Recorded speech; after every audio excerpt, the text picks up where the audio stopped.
Ladies and gentlemen, I am Elaine Oxamendi-Visse, your moderator for this evening's town hall. May I invite you to remain standing as we have the playing of the national anthem.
Please be seated.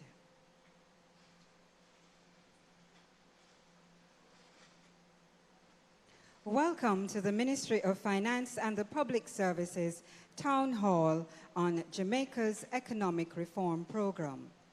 Before we begin this evening's discussion, it is important to note that this evening is being staged in the spirit of joined-up government, as it would not have been possible without the collaboration of the Office of the Prime Minister and the efforts of our partnering ministries, departments, and agencies. So to our colleagues, we appreciate the collaboration. With that said, we extend a warm greeting to our presenters. Dr. the Honorable Nigel Clarke, Minister of Finance and the Public Service. He will bring this evening's keynote presentation. A warm welcome also to the Honorable Favour Williams, Minister without portfolio in the Ministry of Finance and the Public Service, who will bring remarks. And to Dr. Uma Ramakrishnan, IMF Mission Chief, Brian Winter, Governor for the Bank of Jamaica, and Keith Duncan, Co-Chair for EPOCH. All will be making presentations. Public officials, dignitaries, citizens, and media, we thank you for deciding to share your TGIF evening with us. We also welcome our viewers and listeners, in particular our diasporians who have joined us via our live stream on GIS and those who are tuned into this live broadcast. Our program will proceed as follows. Remarks from the Honorable Favour Williams, Minister without portfolio in the Ministry of Finance and the Public Service. Then she will be followed by Keith Duncan, Co-Chair, Economic Program Oversight Committee, EPOCH, who will then be followed by Brian Winter, Governor of the Bank of Jamaica, and then we will hear from the IMF Mission Chief, Dr. Uma Ramakrishnan. I will then return and introduce our keynote speaker, Dr. the Honorable Nigel Clarke, after which we will open for questions from the audience. I now invite Pastor Hyacinth Taylor to pray a blessing over these proceedings. Pastor Taylor.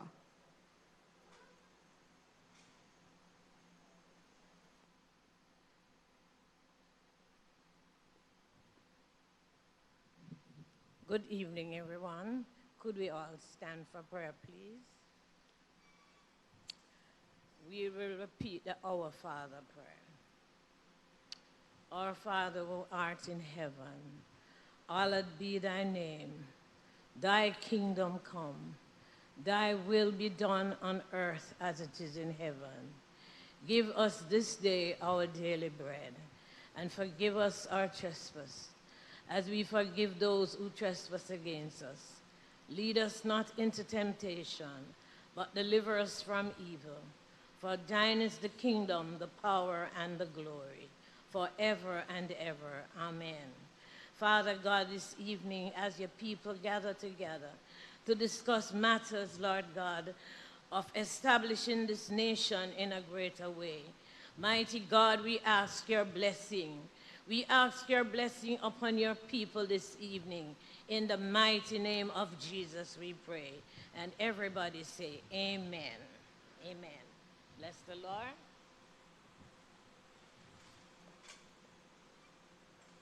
We now invite Minister Favour Williams, Minister without portfolio in the Ministry of Finance and the Public Service, to bring remarks.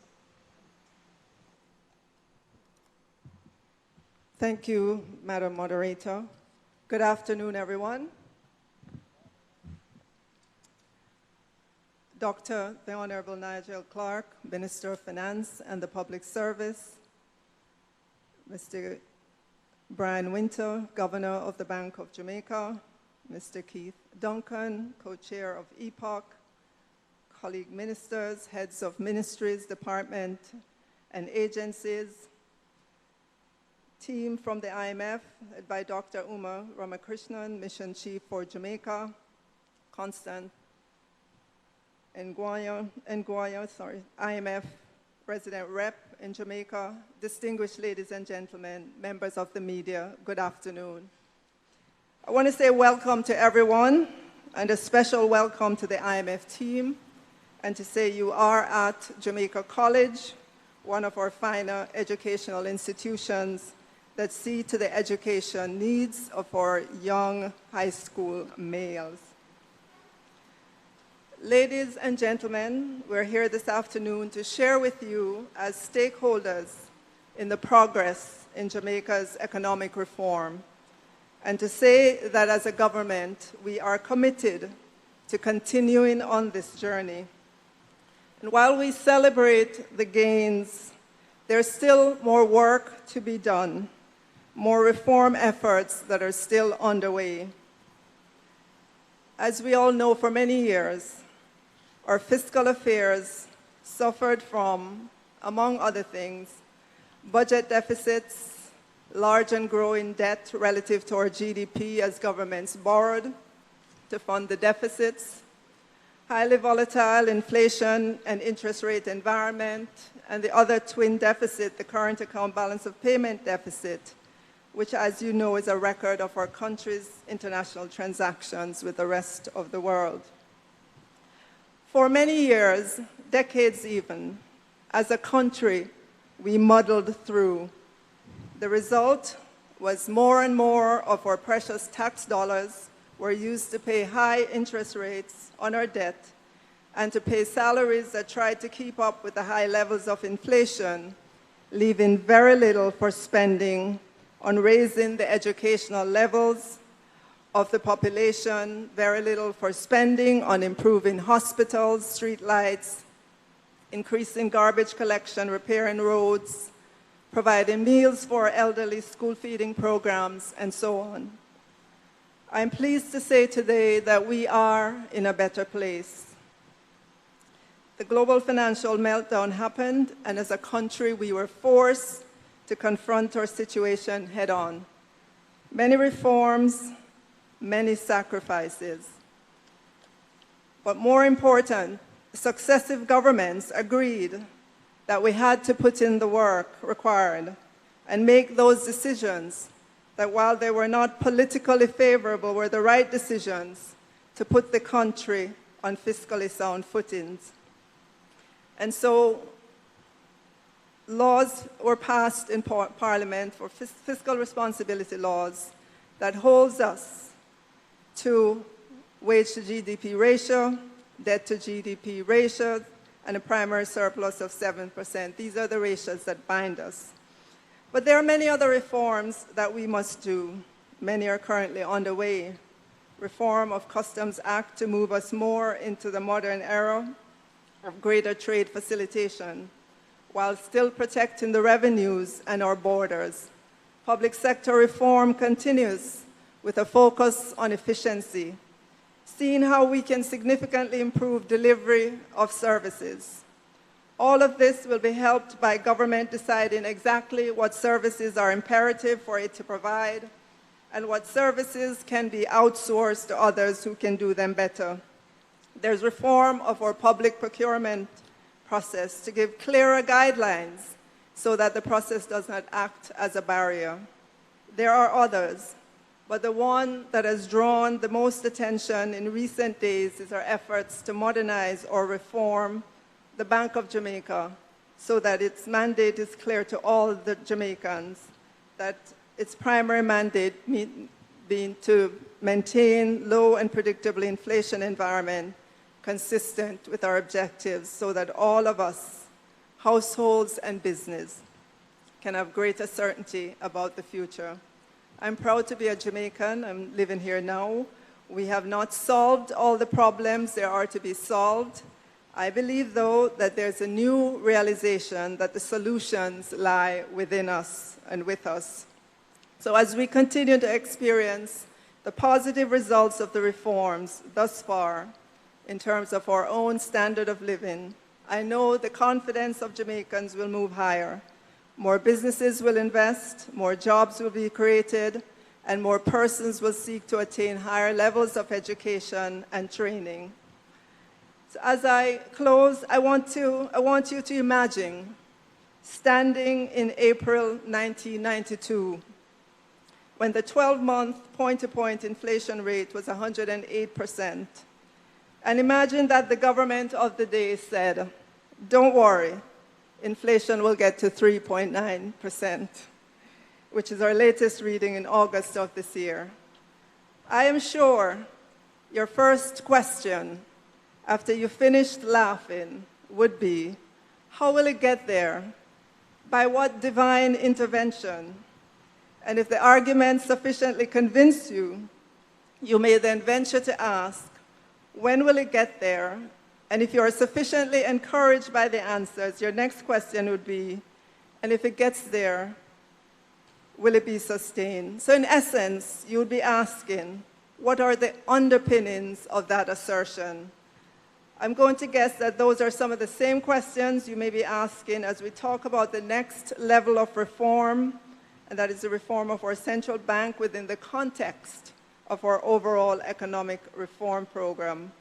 For many of us, having lived through the decades in which inflation got as high as, based on the 12-month point-to-point, the 107.9%, and then to experience deceleration to levels, of 17%, and then to see it go back up to 28% on average over the different decades.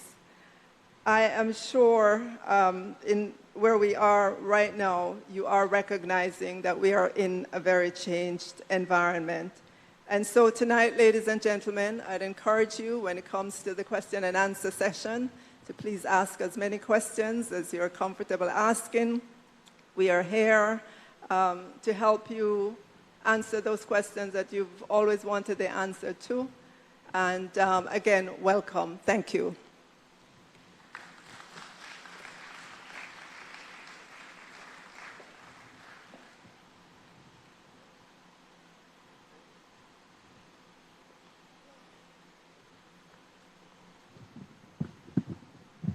Good evening, ladies and gentlemen. I'm going to keep it short, keep it tight, because I think we have some esteemed speakers to come. Favor, thank you very much for your earlier remarks. Minister Clarke, Governor Winter, and Dr. Uma Ramnakrishnan, IMF head for Jamaica, and the IMF team, all guests that are here today, those in the, listening in Radio Land, greetings and we would say enough love. So I'm here today to kind of, in my role as co-chair of the Economic Program Oversight Committee. The Economic Program Oversight Committee was was instituted in the year 2013. Debt levels were at 140%. Debt to GDP levels were at 147%. Debt levels were much too high, not sustainable. We were heading for disaster. We are coming up from a history of an inflationary bias in our economy, inflation levels that erode the purchasing power of people, erode the purchasing power of pensioners, savers, erode the purchasing power of our consumers. This is the history of Jamaica. We're coming out of a period where we had fiscal uncertainty because we're spending more than we were earning and accumulating these debt levels. This is the history. This is our recent economic history. Beginning in 2013, Jamaica embarked on an IMF program, the Extended Fund Facility, where we were able to access funds from the International Monetary Fund. This was actually a borrowing arrangement. The Economic Programs Oversight Committee's role was to monitor the key deliverables under these programs. The structural benchmark, those are the initiatives that must be met, legislation and otherwise, that must be met. Monitor the fiscal targets, ensuring that we're not spending more than we're earning, revenue greater than expenditure, not so that we can reduce our debt levels. We had to accumulate reserves. Our reserve levels were at around $500 million at the time. Totally insufficient. We had totally insufficient for the size economy that we had. So we had to increase our international reserve levels. International reserve levels grew. Debt to GDP ratio came down to about 120% in about 2016. In 2016, we embarked on a new program, the precautionary standby arrangement, not a borrowing arrangement. This is a precautionary standby arrangement through a line of credit. If Jamaica runs into problems, we can draw down on this line of credit. If we get a shock, weather-related, oil, anything, if we get a shock in our economy, we can draw down on that. So therefore, we have not had anything, we have not had any reason to draw down on this standby arrangement. That says something in itself. So there's a $1.6 billion standby arrangement, a line of credit insurance policy that we have as Jamaica that we can pull down on. But we haven't. And our net international reserves are growing over $3 billion. Our non-borrowed reserves, because we shifted the target from net international reserves to non-borrowed reserves to accumulate our own reserves, not borrowed reserves. And we're now at $2.4 billion ahead of target. Our debt to GDP levels are to looking to end the next fiscal year, ending 18-19 at around below 100%, coming from 147% in 2013. So therefore, that is economic performance. It comes, and this is from 2013, crossing administrations, which is important, that we can sustain fiscal discipline, that we can sustain fiscal discipline. And therefore, it is important that we have the institutional framework in place to maintain that fiscal discipline. And this institutional framework has been introduced by the new Minister of Finance, the Honorable Nigel Clarke, and the new ministry team, Paypal Williams, the Fiscal Council, independent to safeguard our fiscal rules that we put in place, and the fiscal framework was put in place since 2010. This is to safeguard and ensure that we can remain sustainable. But as we go forward, Jamaicans have a history of inflation, as we discussed, as I mentioned earlier. How do we keep inflation low? Shouldn't that be a focus of the government to ensure that we preserve the purchasing power of people? It should be a focus. And therefore, a key deliverable under this program, under our economic program, is that we target inflation. That we focus on inflation, not necessarily on the exchange rate. Take your eye off of the exchange rate, because that is something that's going to keep moving up and down, appreciate, depreciate. But the key thing that we need to be watching is the inflation number, because that is what hurt us in our pockets. That's what hurt us. And that's what we need to keep our eye on. and focus, and therefore we need to entrench that also through an independent central bank. This is the structural benchmark that is to be passed, the legislation to go to Parliament in October to ensure that we give the central bank independence from orange and green politicians. Not red and green, but orange and green politicians. The independent central bank is to protect us and delegate the authority to manage that inflation target to the central bank, which is where it belongs.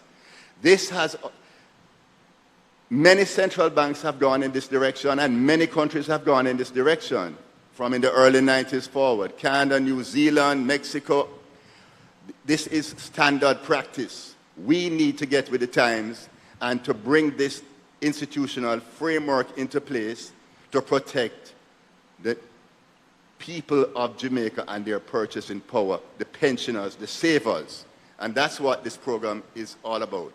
So as we entrench fiscal discipline and we entrench inflation targeting, we have a bright future in Jamaica because we have price stability, macroeconomic stability.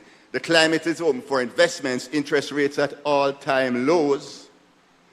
We need to see this now translating into, which is also a program objective, growth.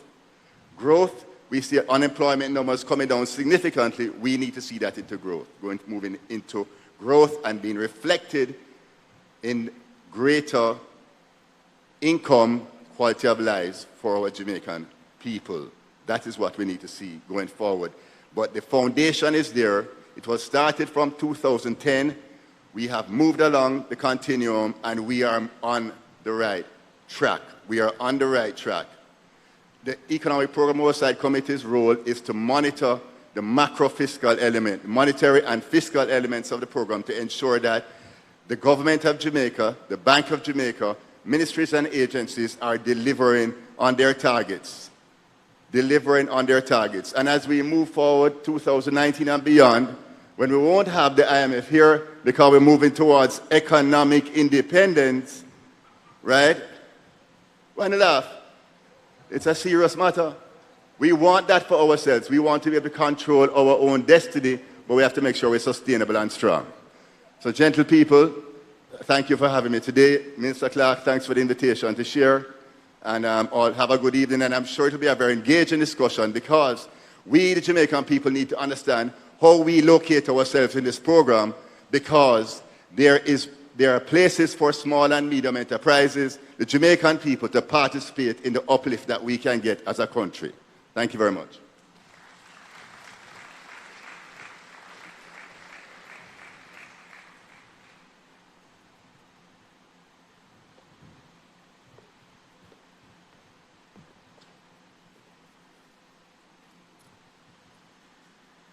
Good evening, everyone. It's a pleasure to be here. Thank you, Minister Clarke, for this occasion, and a special thank you to everybody who's made it out tonight. 3.9, Minister Williams mentioned. Inflation, that's 12 months to August. There's another 3.9, which you probably don't know, which is the depreciation of the exchange rate yesterday, the rate then compared to a year before, 3.9%. Just a little fact. You might not notice that with all the talk of slide and slippage and so forth. I would like to talk to you a little bit about the proposed reforms to the central bank that are imminent. I want to talk to you about them, not the details, but to give you a perspective on why and how this should work.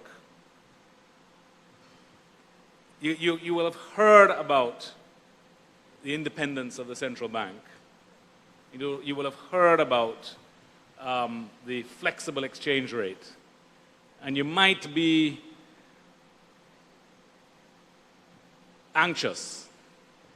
You might be uncertain. You might wonder, what are they up to? And you might be frightened. I think it's important that we appreciate a couple of things. Independence of a central bank is not about freedom for the central bank. It's about responsibility and accountability of the central bank.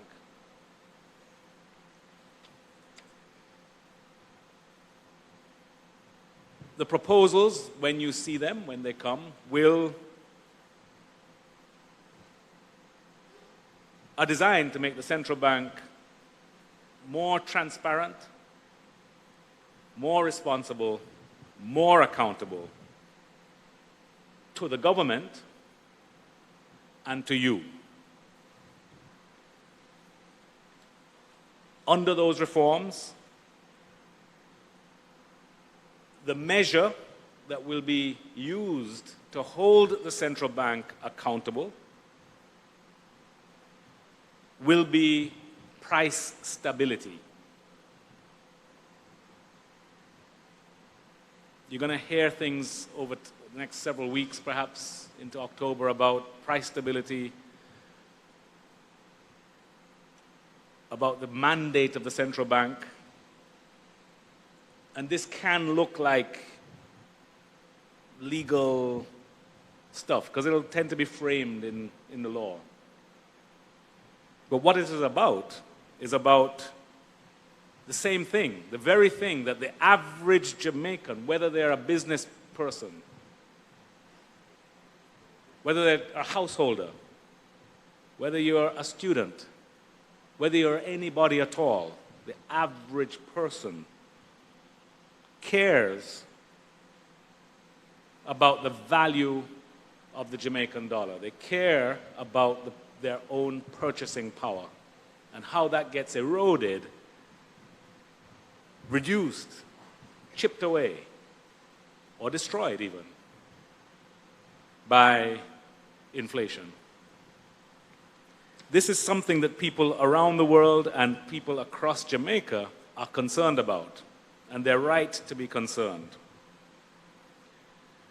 But Jamaicans, many of us, have got used to measuring this erosion, this damage to their purchasing power, by the wrong yardstick. I say the wrong yardstick because there's another yardstick which is broader and covers everything, all the prices that they're exposed to, and that's inflation. So we are going to measure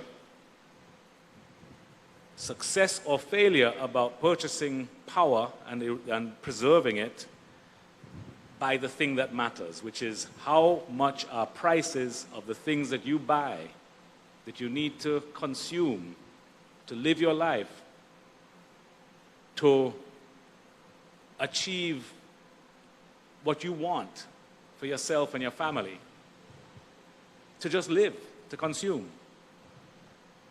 All of those things have prices. And we must measure those prices and look at how much have they changed. In Jamaica, we have something called the Consumer Price Index. And it's a statistical measure that Statistical Institute of Jamaica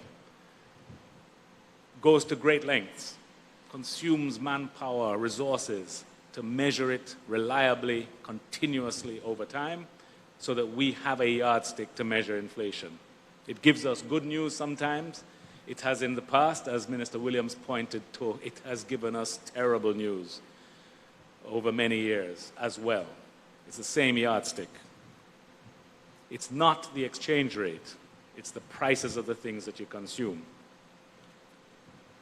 So the way to preserve purchasing power and to maintain confidence in the money that's in your pocket, the way to do it is to keep inflation low, stable, and predictable. We are now faced in Jamaica with an opportunity.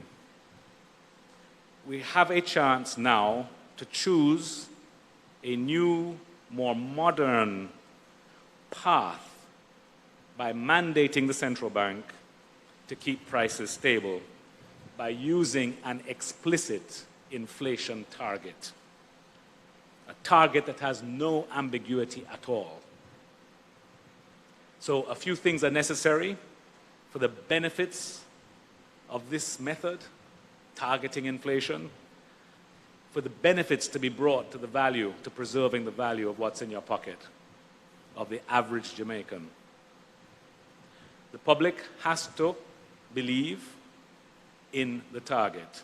The target, by that I mean the target actually must be something that is actually crystal clear, but it also has to be believable. I mean, you have to believe that that target could actually be achieved. It's got to be credible. It has to be real.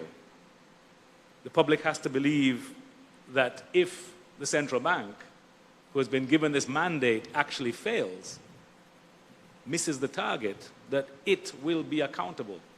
No shuffling. No complicated explanation. It has to be accountable. The public has to believe it will be accountable. The public has to believe that the central bank actually can achieve that target. It has to have the capacity. Are they, the people who work with me, or me even, are we smart enough? Do we have the tools? Do we know what we're doing? Do we actually have enough money to pay for all of what we have to do? Do we have resources? So you have to believe that too. Otherwise, we're just being given a basket to carry water. And then it's not credible. And the public has to also believe that that same central bank is going to relentlessly and exclusively focus on that. It won't come up and say, well, we were doing something else, we got busy. You have to have an instrument, the central bank, that is looking at inflation and meeting that target. And that it is going to pursue that objective as an institution that has strong internal controls and is not going to act with undue influence. And what I mean by that is that how it works has to be transparent so you can see the working. It has to be above reproach. And it has to be an institution that you are convinced, the public is convinced, is acting in the interests of everybody and not some people, some types of people, some groups. The reforms that I'm speaking to you about that are part of this economic reform program, and we've reached the stage where this is what is next. These reforms are designed to provide the legal framework that would give to the public a reason to believe those things I mentioned. The central bank will then have the task to reward that belief by delivering on the commitment to price stability. And that will be a modernized central bank. That will be a central bank that responds to this task or challenge by being competent, of course, but also by being accessible. It has to be a central bank that's comprehensible to the ordinary Jamaican. And by means of that accessibility and comprehensibility, the central bank can then be truly accountable to them because you understand, you see it, and you can hold it accountable for whether it's doing what it should do. Thank you.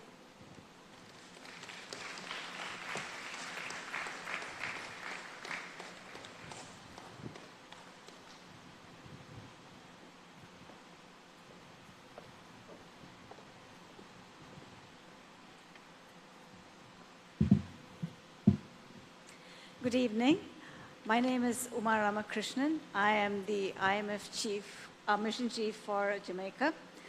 I'm going to take a different tact of what I want to say today and demystify the IMF a little bit because, the IMF seems to be a mystery to a lot of people. So I want to take this opportunity to demystify what we do and explain a little bit about, how we engage with the rest of the world in terms of the services that we provide. The IMF stands for the International Monetary Fund, but the monetary part of it it's a lot more encompassing than just looking at monetary. We actually look at fiscal policy, we look at social policies, we look at a wide variety of economic policies. And the way we help countries across the world is through three different aspects of work that we do. One is the lending, where we engage with countries in a financing arrangement, like we have with Jamaica since 2013 across 2 arrangements. Those are called the financing or lending arrangements. We have a variety of lending instruments in what we call our lending toolkit that we customize for countries that are in need of the fund IMF's money. The second aspect where we are engaged with countries is in building capacity, what we call technical assistance. And this actually is a form of engagement where countries like Jamaica and many other countries around the world have benefited greatly from us helping countries to build capacity, the technical capacity to do analysis that is related to the policies that they would want to take. So it can vary from providing capacity building in fiscal policy, tax policy, expenditure policy, social policy, pension policy. I mean, I could go on and on. Financial sector, a whole host of issues in the financial sector, monetary policy for central bank reform, on and on and on. So that is actually, and on that I would like to say that Jamaica, in the Western Hemisphere, is the largest recipient of technical assistance from the IMF, which also reflects on the desire of this country to improve its economic lot and its economic policy making in order to ensure sustainability in the future. The third area where we are engaged with countries is what we call surveillance, but what that really means is we do a health check on countries. So where there is no lending arrangement and the frequency of engagement is less than it is if with a lending engagement, we come once a year to countries to determine the direction of the country in terms of its economic policies. We do a sort of analysis to see whether the country we think from our standpoint, whether it is in the right track or on the wrong track, and we provide advice on where we think the policy direction could be. Whether the country adopts those policies or not is, of course, a social policy choice that the government in that country would have to make. Our engagement with Jamaica has gone through all of these areas of engagement. We have had several lending engagements with Jamaica. There have been many highs and many lows among those lending engagements. Thank you. We have the latest engagement in Jamaica is it's been going on since 2013. May 2013 was when the extended fund facility was approved. And in 2016, November, a follow-up standby arrangement was approved. And the EFF had a drawing arrangement of close to $900 million, US dollars, and now it is, like Keith was saying, 1.6 billion credit line. What we have, while the greatest achievements of Jamaica, and Jamaica should be very, very proud of what it has achieved in the course of the last 5 years, since 2013, in putting its country in the right trajectory. And to me, the success of the recent partnership that we have had with Jamaica is a, if I may say so, it's a flagship in terms of the engagement and how a country and the IMF can interact with each other. The partnership has been very strong. That did not just arise. It arose because the people and the political parties across two administrations have come together with the determination to put Jamaica on the right trajectory. And that speaks to ownership, and across the history of the fund in our lending arrangements, in our engagements with countries, the countries that have succeeded in successfully meeting IMF targets and IMF programs are the ones that have owned the reform themselves.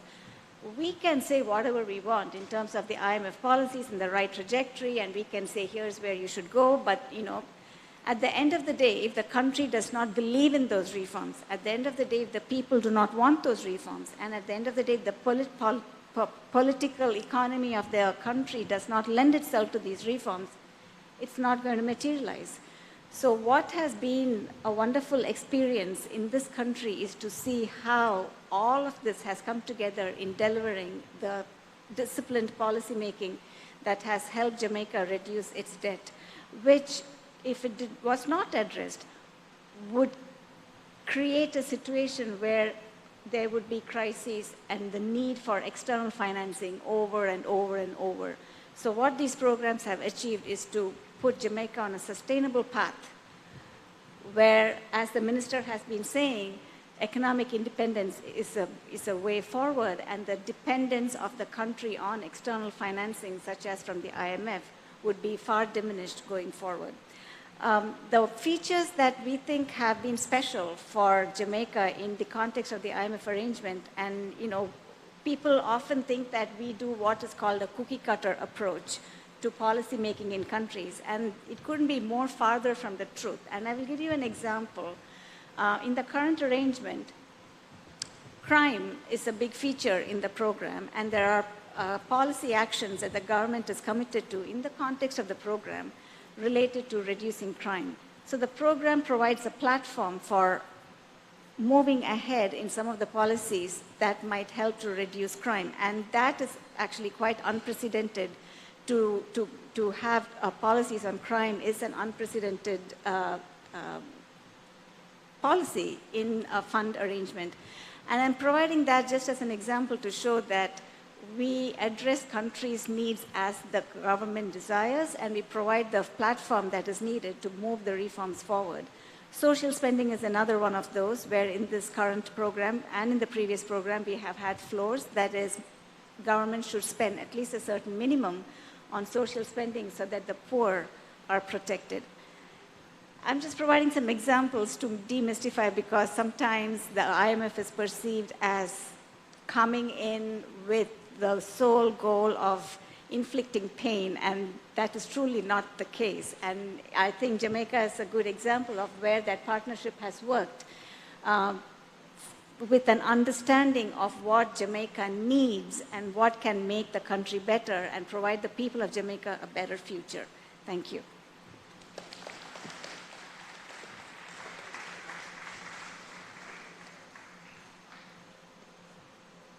I will now introduce Dr. Nigel Clarke. Dr. Nigel Clarke is Jamaica's Minister of Finance and the Public Service and is a Member of Parliament for St. Andrew Northwestern.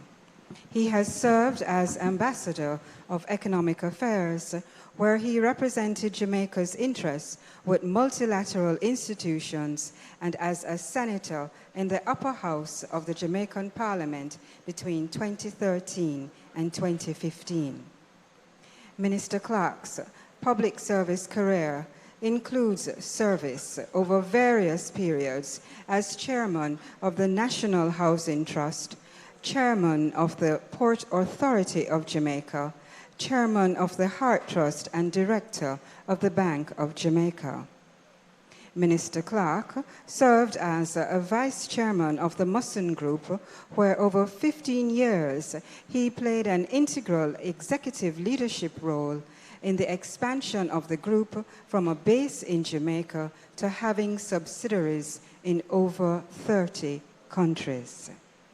In his private sector career, Dr. Clarke is recognized for having led, managed, or executed dozens of acquisitions and corporate transactions, primarily in the Caribbean and Central America, but also in Europe and in the Pacific, and for his expertise in structuring and negotiating large-scale inbound equity and debt investments from major global institutions. Dr. Clarke has been chairman, vice chairman, or director of many companies listed on the Jamaica Stock Exchange, and his private sector experience spans broad areas of the economy, including manufacturing, distribution, consumer goods, telecom services, agriculture, food processing, and the list goes on. Minister Clarke has also been an active social entrepreneur, where he is the founding chairman of the National Youth Orchestra of Jamaica. I think he deserves a round of applause for that.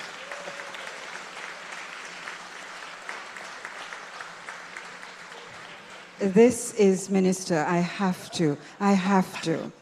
This is an NGO that operates music for social change programs at 8 centers in Kingston and Spanish Town. Ladies and gentlemen, this is our speaker of the evening, PSOJ's 50 Under 50 Business Leader Award and Kiwani's Community Service Award, and our Finance Minister, Dr. the Honorable Nigel Clarke.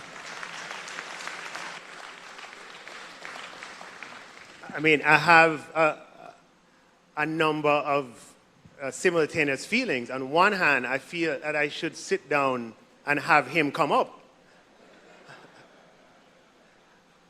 And on the other hand, I feel like I'm in a commercial, you know what I mean?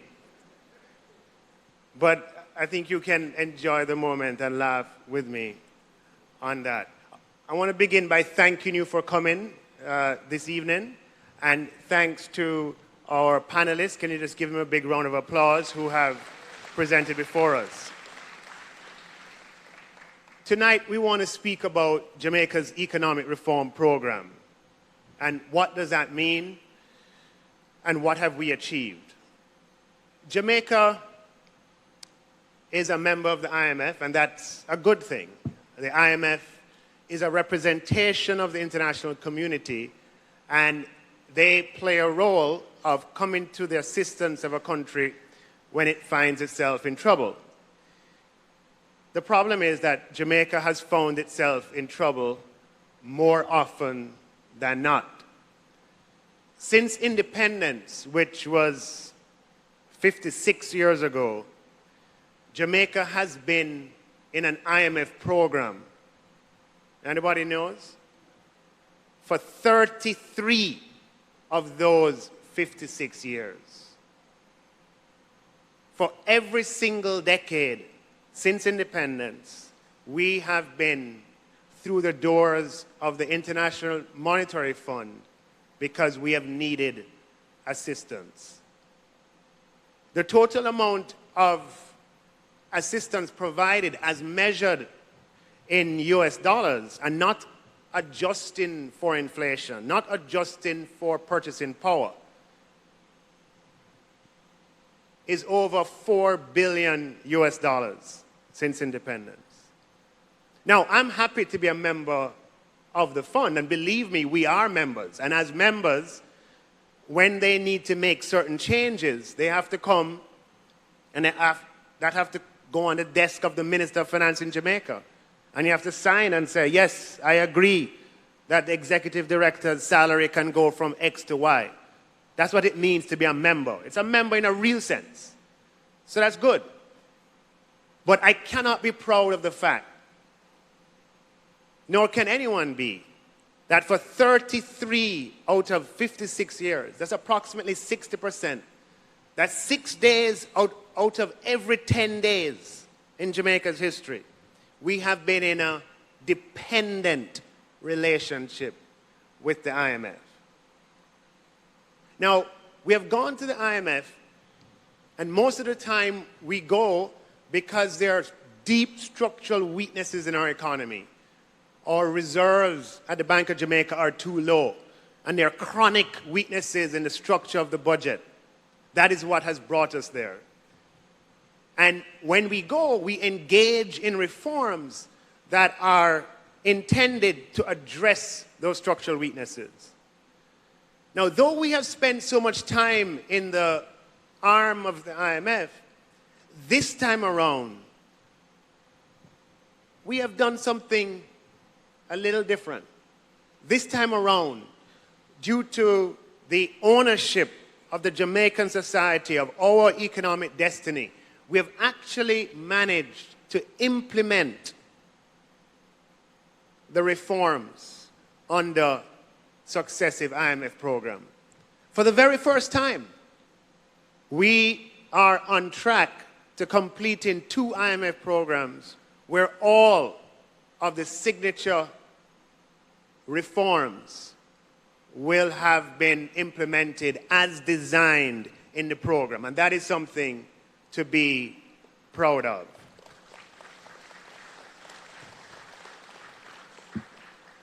Now, the structural weaknesses that we found ourselves in during this period where we have found reason to engage with the IMF can be characterized in a few broad ways. One way to kind of think about some of those weaknesses is in the composition of our budget. And when we talk about the budget, it is always good to represent it as a percentage of GDP because it allows you to compare the budgetary expenditures and revenues over time and across countries, right? You are expressing it in almost a constant unit, and those are units of GDP. So you take the size of your economy and you look at your revenue as a percentage of GDP and your expenses as a percentage of GDP. And when you do it that way, back in 2013, the composition of our budget was such that most of our revenues, and by the way, our revenues as a percentage of GDP would be at the top of the scale when compared with Caribbean economies. So the room to get more revenue as a percentage of GDP, is not that much greater. And then when you look at the composition of expenditure, the vast majority of expenditure, probably as much as 85 or 90%, would have been allocated in 2 primary areas. One in interest payments, because our debt had gone way off track, and 2 in compensation. And then the little that was left had to do everything else, everything that you associate with government, all of the chalk, all of the pharmaceuticals at the hospital, all of the asphalt for the road, every bridge and every building, every police station, every police car had to be addressed with what was left, every sewage plant and water plant. So when you think about quality of life and what improves quality of life and what improves standards of living, what we earn as individuals is a part of that, and it's an important part of that. An idea over time is that we want that component to increase. But you will all relate to the other very critical, important part of increasing standard of living, and that is the availability of public services that costs money to provide. Water and housing, sewage and street lights. But because of the crowding out from a dysfunctional economic structure, the amount that we would have had to spend on those areas would have been severely limited, leading to a depletion in the quality of public services that we all enjoy. And it got to the stage that it was so chronic that we needed help. Another way of looking at the problem that we found ourselves in is that the reserves that we had at the Bank of Jamaica would have been so low that our ability to sustain ourselves externally, i.e., our ability to meet our external obligations as they came due was severely curtailed. When you have those two problems, there's only one institution in the world that can really help you, or one set of institutions, and that is the way in which we, as countries of the world, have agreed to organize ourselves, and that is institutions of the IMF and the World Bank and their related partners. So we began an engagement with the fund at that point. And the results so far have been nothing short of impressive. And I just want to talk about the results before going into some other matters. When you look on what has happened to unemployment, unemployment back in 2013 was approximately 16%. And there's nothing that so destroys a human soul than the desire for work and the inability to find work. And at 16%, that represented 1 in 6 of our fellow citizens out of work. Since we began our economic reform program, unemployment has fallen, and today it is at 9.7% as last measured in April. That's 1 out of 10. It means that and I'll speak about the last 2 years, just in the last 2 years, over 50,000 people have been able to find jobs. The income that they receive is important, but far more important is the restoration of human dignity that jobs provide. When you look at the incidence of poverty, poverty back at the start was in the mid-20s, about 25%. That's 1 in 4 persons, 1 in 4 of our fellow citizens living in poverty.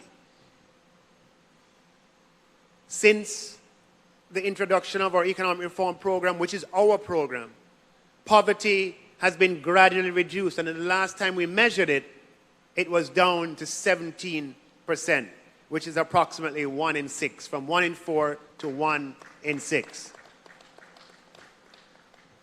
You are aware of the statistics on inflation. There was a time that our inflation was out of control in high double digits. Inflation, the last measure, was 3.9%. Interest rates are at record lows. We would never have thought that we could borrow money in Jamaican dollars at the rates we can borrow today. There are advertisements in the paper for loans at 6.9%. You couldn't even borrow money in US dollars at that rate, or pounds, let alone to borrow Jamaican dollars at that rate. What that has afforded, it means that things that were out of the reach of many people are now in the reach of people. And one of the things that's in the reach of people is the ability to buy your own home. Mortgages, year over year, have increased, not by 5%, not by 10%, not by 15%.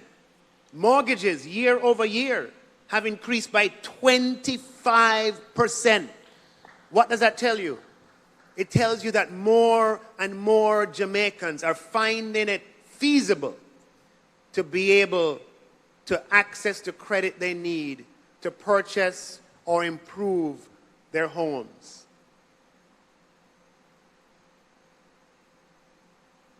Now, it's not only at the individual level that we have seen improvement. The very thing that I started to tell you about as a problem, where the structure in your economy is such that most of your resources are going towards those two principal items of interest and compensation. Through the structural reforms that we've been able to implement, we have changed that in a substantial way. Just to give you some percentages that you can relate to. When we first had to engage with the fund, as a percentage of GDP, we would have been using 12 points of GDP to address interest, which would have been just under 50% of revenues, to address interest. We didn't even talk about principal. Today, it has moved down from 12 to 7, freeing up space. In the last 2 years alone, what are some of the things that we've been able to do with that space? And this is how economic reform affects you. Capital expenditures. And what's capital expenditure? Capital expenditure consists of expenses on things that last over time, on physical things, not always physical, but let's use physical for the time being, that retain value over time. Roads and bridges, hospitals and schools. That's capital expenditure. And because we have been so far successful in the implementation of our economic reform program, we have been able to, in 2 short years, to almost double capital expenditure from $32 billion in the 2015-2016 financial year to $60 billion in this financial year. That is why we can do what we're doing. That is why the time will come that you can drive from Ocho Rios, those of you who live in Kingston, to your home in Kingston, and you are just pure carpet you're driving on. Think about it. On the highway from Ocho Rios, over the hill, into Caymanas, onto Mandela Highway, pure carpet so far, onto Washington Boulevard, pure carpet so far, onto Constant Spring, you're still on carpet. If you go left, you're on carpet. If you go right, you're on carpet. You go up Hope Road, you're on carpet. You go through Barbican and you're on carpet. Everywhere you go is pure carpet. That is only possible because we have so far been successful in the implementation of our economic reform program. And we have been able to expand capital expenditure, to double capital expenditure from 32 billion to 60 billion. And we're seeing the results of it. It promises to improve our lives, to improve your life. And we are just getting started. Imagine, all we have done so far is to reduce debt from 147 to 100 and to go below 100 for the first time. Imagine what will be possible when we finish the job and get to 60%. Imagine where the carpet is going to lead to every nook and cranny in this country. And if you think it was all about CapEx, then think again. Again, in just 2 short years, the amount that we spend on the vulnerable, on those who are at the base of the pyramid, has increased by approximately 60% from $20 billion in 2015-16 to $32 billion this year. Now, I want to put that in context. Everything around increases by 4% and 5%, because that's what inflation is. And if things were normal, on average, those are the increases that you expect in every item. But all of a sudden, you have these 2 items that just stand out. It's not 4% and 5% them increasing by.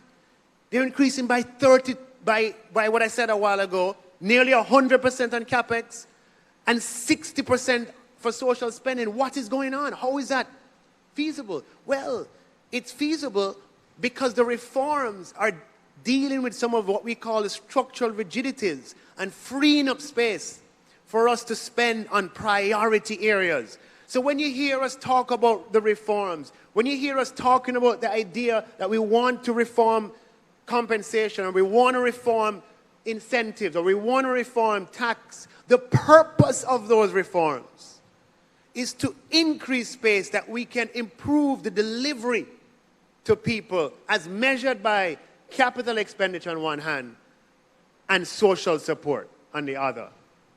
So as a result, the social support that has been able to be provided to those who are on path, and there are over 400,000 of our fellow Jamaicans on path, to those who depend on school feeding, those allocations have gone up by 60% because we have been successful thus far in the implementation of our economic reform program. Now, if these are the fruits of successful implementation, then it is crucial that we maintain the consensus among us all to see it through and to ensure that we get to where we are projected to get ourselves, so that we can indeed experience what was promised, which is economic resilience, economic independence. I don't know about you, but the Jamaica as a child who grew up in the 70s and then the 80s, just a few years from independence, the optimism and the euphoria of that time definitely provided a context in which I was raised. And the Jamaica that we were promised, the Jamaica that we were led to expect, has not yet arrived. And is not yet arrived because we, by virtue of the fact that 33 out of 56 years we have been in dependency, we have been unable to chart our own economic direction in a sustainable and responsible way. Our forefathers and our ancestors fought on our behalf and achieved for us in a sustainable way our political independence, where every 5 years we are able to choose our leaders without interference from the outside world. But yet still, economic independence eludes us. Economic independence is the ability to sustain ourselves throughout the economic cycle. And we know, we're big people, we live in the real world. We know that there's an economic cycle that moves up and down. But what you want to be, what we want to be, is to have the resilience, to have the economic independence, that no matter what is happening, we can navigate it, we can get through it, we can pursue our goals without being dependent on the outside world for our basic needs. Our aspiration or our goal must be to be in a position where we are helping others, rather than being in the position perpetually where we have to be helped from outside.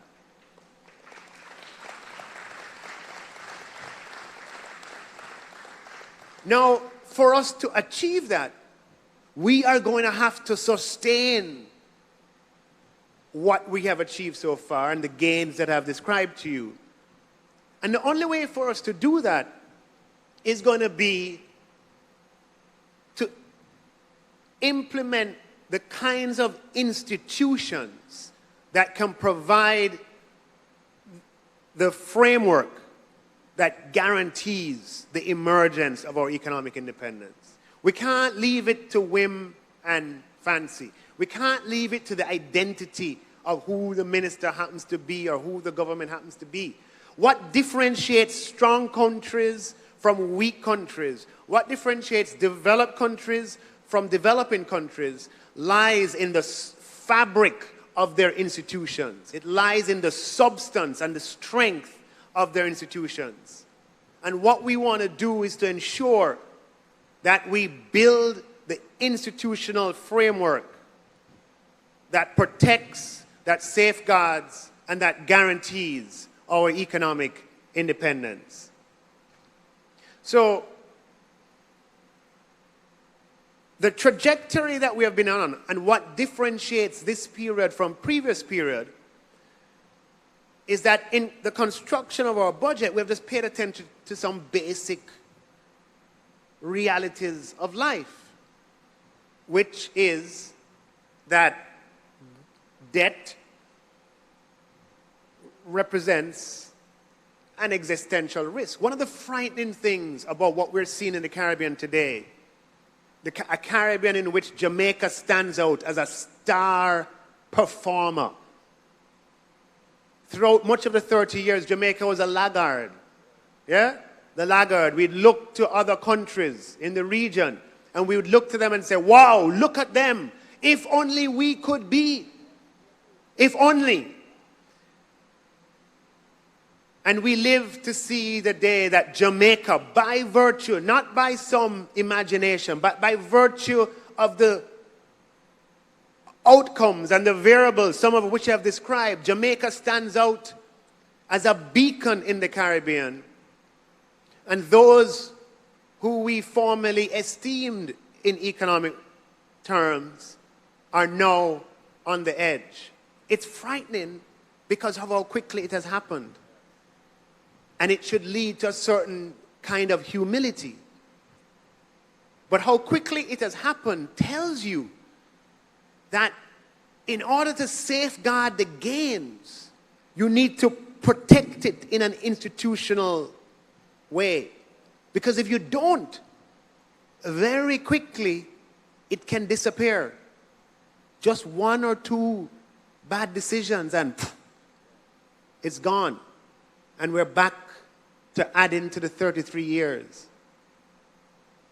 So the fundamental difference that we have made is in recognizing the risk that debt represents and casting our budgets in ways that allow for the reduction of that over time. As we emerge out of a relationship with the fund, it's going to be important that we continue to do that. In 2010, we introduced fiscal rules, and we strengthened those in 2014. And those fiscal rules call for certain budget parameters to be arrived at with reference to our medium-term goals of getting the debt down. Now, by its very nature, without the fund's involvement, if we don't have an independent guardian of those rules, if we don't have an independent arbiter of those rules, we can end up not observing those rules. And so the idea of a fiscal council is very simple. It's not ruled by experts, as I hear some people saying. It's simply having some of our Jamaicans who are charged with the responsibility of being independent-minded, of looking at what the fiscal rules say, which is what our laws say in any particular year, and to comment on whether the plans and forecasts and budget of a particular administration or government are going to be consistent with those rules or not. They have no power to force the government. What they have the power to do is to inform you, the public. And the design is that an informed public will hold their government to account. That's a simple purpose of a fiscal council. And it represents an institution that can help us to safeguard what we have worked and sacrificed so hard for. But even if we do that, that in itself is not enough. Because as I mentioned, it's not just the fiscal that has gotten us into trouble, but it's the monetary. We have ended up in the arms of the IMF every single decade, 33 years out of 56, because our reserves in the Bank of Jamaica have fallen below the necessary levels for us to be able to sustain ourselves. And so we're going to need institutional reforms there as well to make sure that in a world in which we are existing and living and planning and doing what we do without the fund, we have the institutional framework to preserve external sustainability. And the reforms of the BOJ are geared towards doing that. And the governor spoke about those in detail. I won't go over them. But again, If you do those two and you do them well, they are necessary, but even those two are not sufficient. There's more work to be done because Mother Nature can easily intervene. The area of the world that we live in is known for its climatic vulnerability. Various studies have shown, and our experience has shown, that between 1990 and 2008, there have been over 295 weather events in our hemisphere and part of the world. It's a fact of life. And how we have dealt with that in the past, and those weather events cause a lot of financial damage. As a percentage of GDP, to allow us to speak the same language, our revenues are about 27% of GDP, right? About thereabouts. And it can be shown that our natural disasters on average cost us about 2% of GDP on an annual basis if you look over a long enough period and then you annualize. Okay? And what we have done to date is to deal with it when it happened. Why we can't deal with that? When it happened, we deal with it. Now, the problem with that is that you've already done your budget, you go to Parliament and you give enough joke and the budget has been set, and then bam, you get us down. What happened? It means that you have some unplanned expenditure that can be significant. And you can't make money out of thin air. Every time you try to make money out of thin air, you end up in serious trouble. So what you're going to have to do, you're going to have to shuffle the deck, and some things you had planned to do get pushed back. And invariably, the things that get pushed back are the very things that can improve quality of life. In a natural disaster as well, at the time you least need it, your revenues fall. So you end up in this situation where it's not just the cost of the natural disaster, but it is the displacement that it causes that leads to damage over time. So we have to take a different approach. Having seen how this has affected us in the past, we have to get to the stage where we are explicitly planning for the cost of natural disasters. It doesn't matter how much we can afford now. The idea is to start. And as our fiscal space opens up, to be able to spend more and more. Because there's a lot of innovation in the world today. There are lots of products that can help countries deal with the cost of natural disasters. And what we have to do is to make a start. But we don't want to do it in a transactional way. We've seen sometimes the problems that that causes. This is a national problem, and it requires a national and institutional response. Which is why we're going to, upon the approval of Cabinet, table a policy in Parliament on fiscal management of disaster risk that we hope is adopted by affirmative resolution, making it a national consensus. And around that policy, we'll be able to build a strategic plan and engage in the procurement of products that can help us explicitly plan for the fiscal cost of natural disasters. When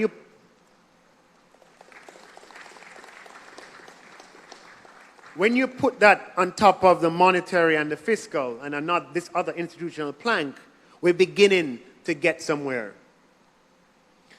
But even when you do those three, again, you can be let down if you don't do other things. And one of the other things that we are focused on is the institutional reform of our governance arrangements. Because in order for us to make the kinds of progress that we dream of, the kinds of progress that we want our children and we want our grandchildren to enjoy, governments have to take risk. We know the saying that without risk there's no reward. That is as true in private life as it is in public. And a government that takes no risk will get nowhere. But here's the problem. And here I'm speaking about government and not an administration. I'm talking about the government, which is a continuous institution.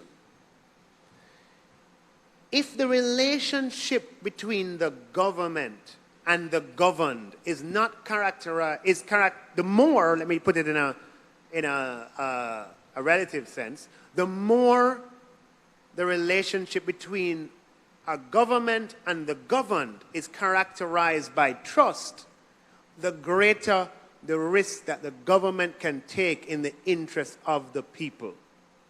You know why? Because the more trust we have, what it means is people recognize and believe that the risks that are being taken in the interest of the people and not in the interest of an individual or of a political party or of a particular administration. So if for some reason the risk doesn't work out, while there may have to be accountability and so forth, we don't have a misunderstanding of motive. So the greater the trust is the greater the level of calculated risk that can be taken in the interest of people. And my God, do we need to take some calculated risk to deal with some of the problems that we have?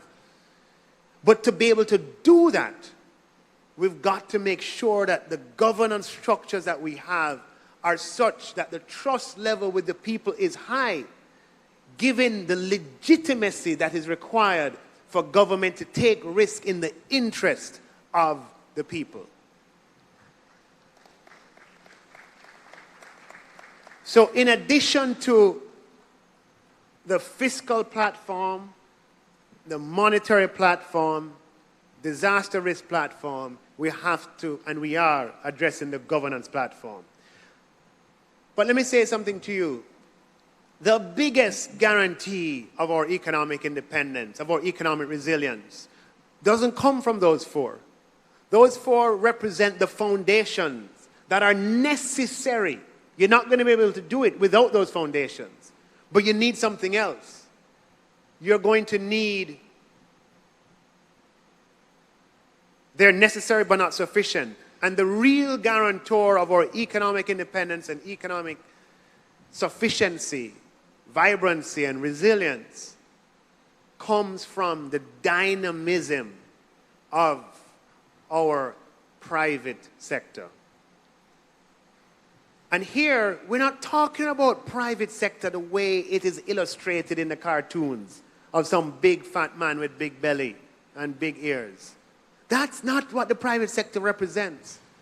The private sector represents every single person who is employed or working or doing business or economic activity outside of the public sector. So it includes a man with a shop in the inner city. It includes the person with a few taxis on the road or a few buses.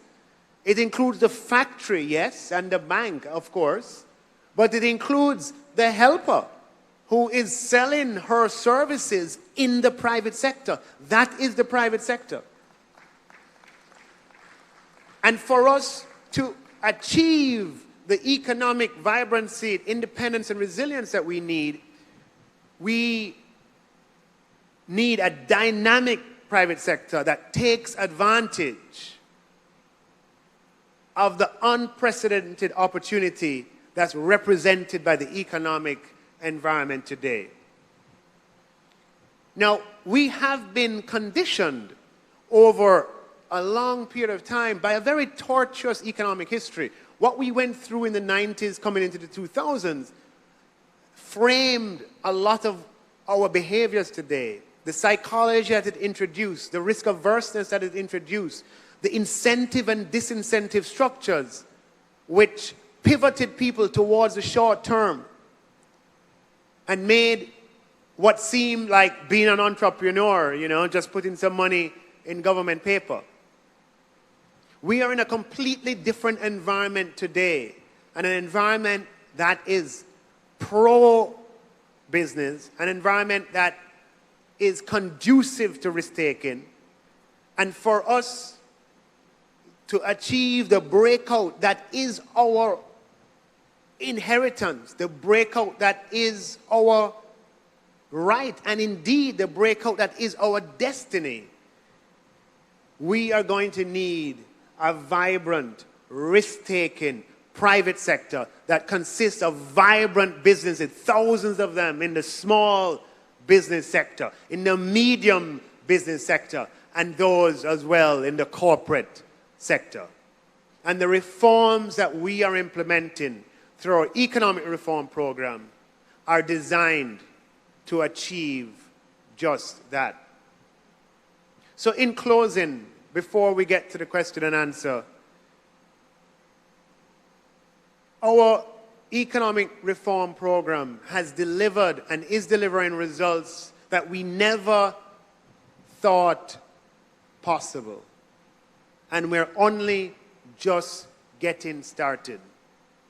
And it's obvious when you look at all the variables that Jamaica is moving in the right direction.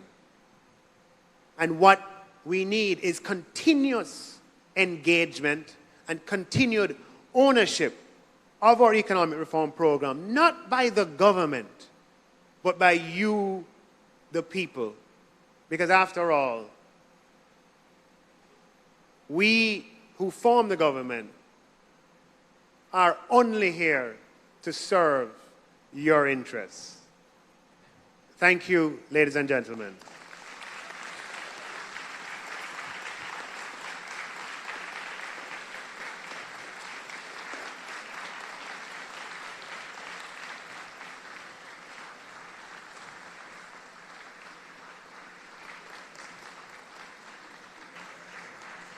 As we prepare for the question and answer section, and we will shortly invite our panelists to the stage, we ask of those of us who will be posing questions that you state your name as you take the mic and that you state your question clearly. We also ask that you remember that there are many of us who want to ask questions.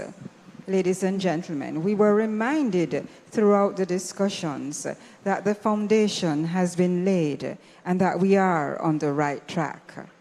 We have been reminded too that we are to keep our eyes on inflation because that is the real enemy of our purchasing power. It therefore underscores that together it is important that we continue to grow our economy as growth beats the unemployment number, which is at an all-time low. We're reminded that the central bank is about responsibility and accountability as it moves to being independent and transforms into being a modern central bank. And certainly, we all have a better understanding of the role and work of the IMF as the myths have been demystified. We are very proud that we continue to increase the spend on the most vulnerable, and it is to date by over 60%. Ladies and gentlemen, we invite our panelists to take the stage as we continue the discussion and hear from you as we talk about economic resilience and economic independence. Panelists, please take the stage. Dr. Uma Ramakrishnan, please take the stage. Brian Winter, Governor for Bank of Jamaica, please take the stage. Keith Duncan, Co-Chair for EPOCH, please take the stage.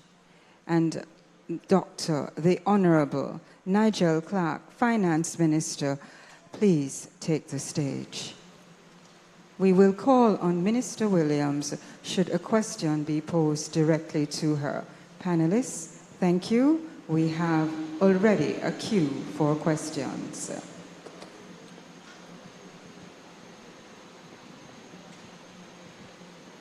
Can I go ahead and ask questions? Good evening, panel. Congratulations on the performance and the transformation, and great news. I I have just a few questions, and I'll have to make them short because there's a queue.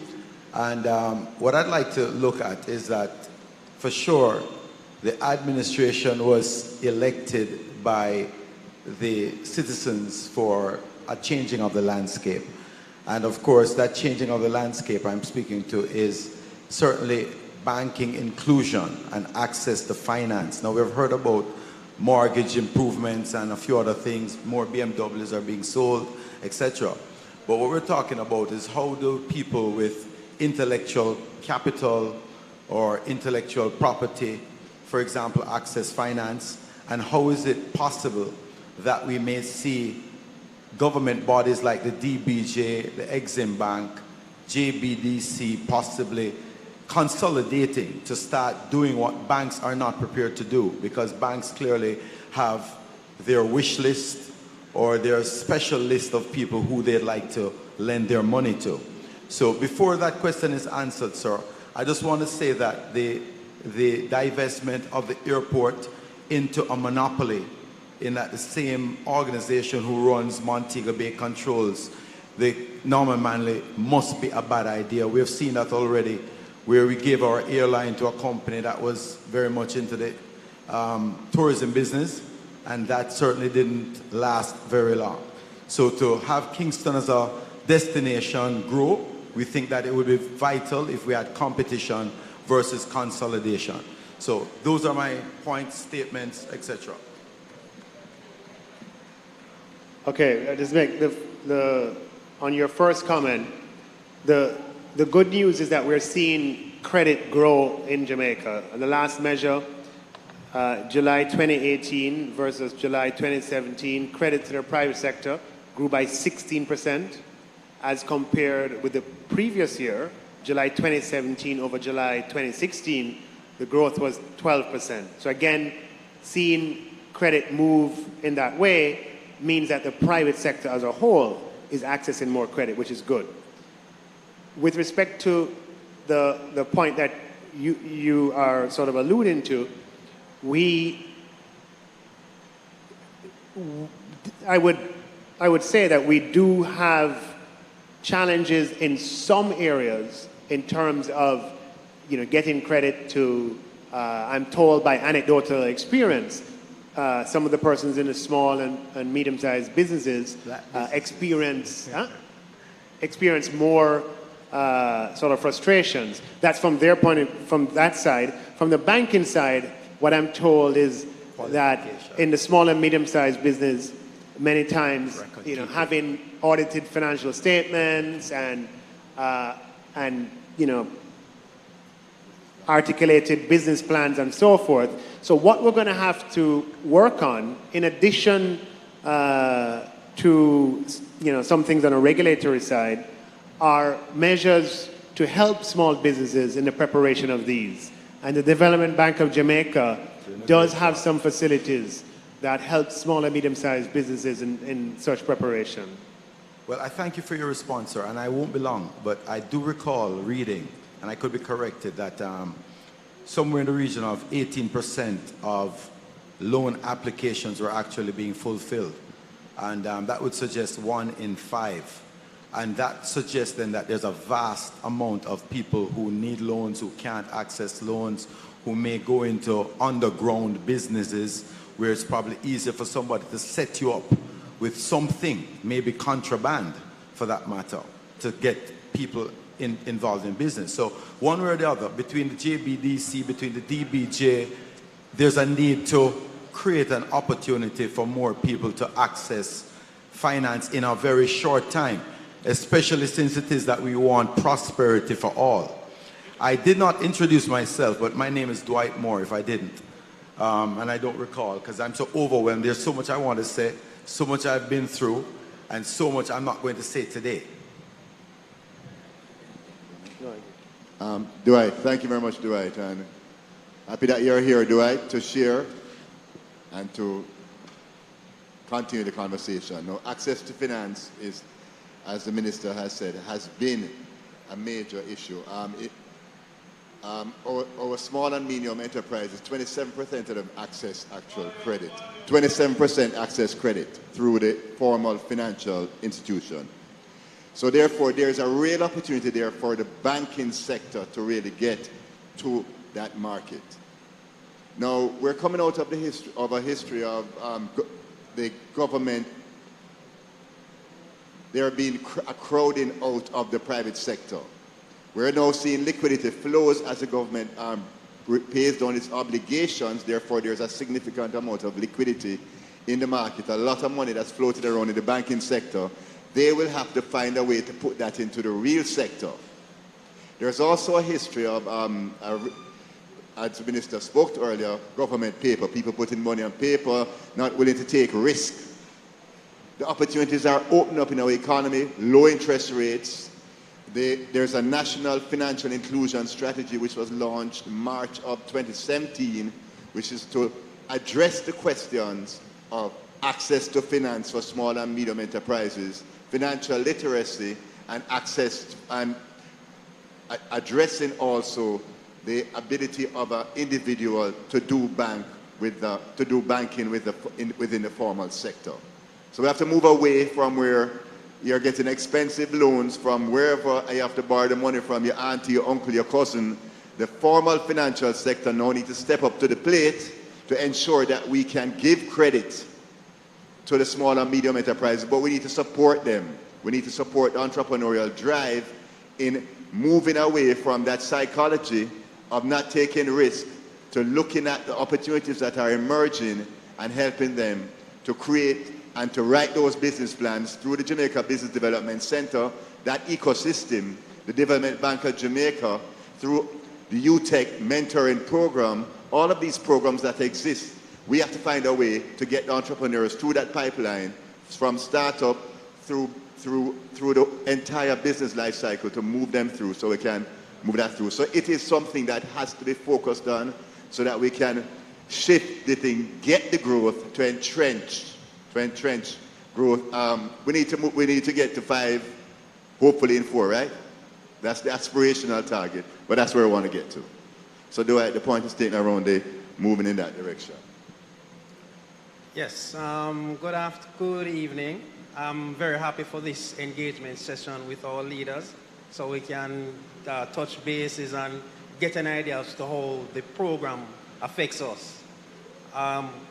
I noted that the minister was referred to disaster risk management. I have a couple questions, but one question on this is, where does the Caribbean Disaster Fund, Relief Fund, where does it fit into this policy? That's just one of a couple. The next question I have is on the IMF program. I noted that we have a 5 in 4, but I have not seen where we have a robust growth strategy with a overarching government policy on the tasks, the things that are required and the benchmarks to be achieved in order to achieve these growth targets. I haven't seen that, and I don't know if you could comment on what are those targets and how we are going to get to 5 in 4. What are the things that are going to be done? An example of a policy that has worked would be, say, the national energy policy with some of those types of detailed requirements. A third question I have is really the BOJ. Regarding the independence of the BOJ, you'll be tabling legislation in October. Will you be willing to share with us the timeline when you actually expect to have operational independence of the BOJ? That's one question. 2, with the inflation target that is being set, everybody debates as to what is the appropriate target for every country. One question is, in an independent central bank, how will the people have an input into the setting of the inflation target? How will it be set, basically? A third thing I'd like to ask. I'm wrapping up. No, that's about 60 gone in. Oh, I'm sorry. I'll be wrapping up quickly. You're not counting right. Sure. One comment. Read the economic growth. If you read the pension, the Income Tax Act allows you to deduct 20% of your income in a pension scheme, for some pension scheme, particularly for self-employed people. But there are some pension schemes that only allow you to contribute 5% involuntary and 5% voluntary. But some persons may be willing to contribute to save more in a pension scheme. So possibly you could look at changing the act so that you can have increased savings in the country and for capital formation. Let me deal with the easy one first. You're absolutely right on what you described with pension. And right now we are in advanced stages of amending the act that governs pensions to ensure that even if you're a member of a pension scheme and you want to go up to 20% of your income, you can do through a retirement savings account. And that will create greater social protection for persons, and it will increase the savings rate in the economy. That's 1 out of 7. Oh, yes. Yes. Okay, next one. On the Caribbean Insurance Fund, that is going to an integral layer. So there are a variety of products, and they differ in their profile of upfront costs or delayed costs and when payments are made. The Caribbean Insurance Fund works like a traditional insurance, and if you can think of a quadrant of severity of a natural disaster and frequency of that natural disaster, we're going to pursue products that help us on different parts of that quadrant. So if you think of, this was severity, if you think of, at the top of severity, right, but it's not very frequent, we might need catastrophe bonds for that. Down the bottom, where it is not that severe, we may need to, and not that frequent, we might need to self-insure. Where it is moderately severe and moderately frequent, the CRIF could come in. And I'm just giving you an illustration. So the CRIF is an important part of the strategy.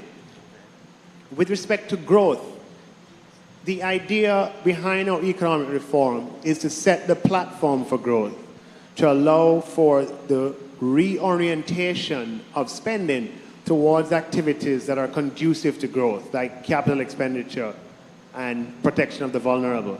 At the end of the day, it's the private sector and private sector activity that generates growth. And so the strategy there consists of things that would unleash the energies of the private sector, such as focusing on access to finance reform, dealing with crime, which is why you see crime being such a focus of the government. I don't recall in living memory seeing a prime minister of Jamaica attaching so much of his own prestige and political capital to crime. There's a reason for that, and the reason is that we have connected, as is objectively the case, the incidence of crime with being an inhibitor to growth, and therefore attacking crime in the way that we are, or attack is a bad word, but addressing crime is a part of enhancing the prospects for growth. Focusing on strategic investments, and the strategic investments include some of the large investments in the tourism sector and large investments in infrastructure. Those are geared towards catalyzing the opportunity for growth. Then we have reforms to address the regulatory environment, and we need to do more there, and we need to do it faster. Reducing the regulations that businesses, especially small businesses, have to comply with is important in generating economic activity. Now, I don't know, what was number 4 out of number 7? Maybe somebody... Let me No. Huh? Oh, sorry. I just wanted to say a follow-up to that No, you're saying. wait, no. To be fair. All right. So your question on inflation target? Yes. The inflation target, you want to go, Governor? Yes, that's a fantastic question. And it's very important. The central bank will have a role in giving advice about what the target should be. But the target will be set by the government, the Minister of Finance. And so the representatives of the people will determine what that target should be. And that's important, not only because they represent the people, but also because the target has to consider all of the other things that the government, all the other objectives that a government has to meet, so that the job of balancing what, you know, how much effort should we put into having inflation lower, you know, the instructions to the central bank have to come from the entity that has to think about all of the issues and balance them. And then the central bank, in the scheme, the arrangement that's being put together, then will have the job to deliver on the target. Thank you. Before you take the mic, we want to just remind those of us who are asking questions that we do so pointedly, so that we allow the panelists to digest the question so that they can answer it. Remember too, there is a queue, so let's be kind. Thank you. Please go ahead. Thank you very much. Good afternoon, ladies and gentlemen. I must say that 5 hours ago, I didn't know that I would be here. And I only knew about this listening to a radio station on Red Hills Road going home. I wish to tell you thanks, a big thank you for me to be here. When I look at the panel, you fit right into my little teeny-weeny world. I would not want to go back and do a preamble to my question, because I know we had the CARICOM forum and everything that happened, and questions were asked about Venezuela. The answer we got is that the rights of the people in CARICOM would be protected. To the Minister, welcome to North St. Andrew, West. I live on Pembroke Terrace, and I beg you a few yards off the carpet up there.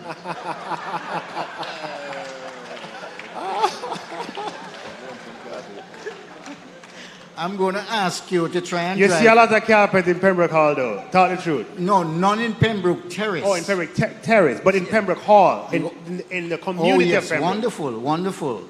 But I'd like to invite you to drive from Red Hills Road via Pembroke Terrace to Queen Hill Drive one day. All right?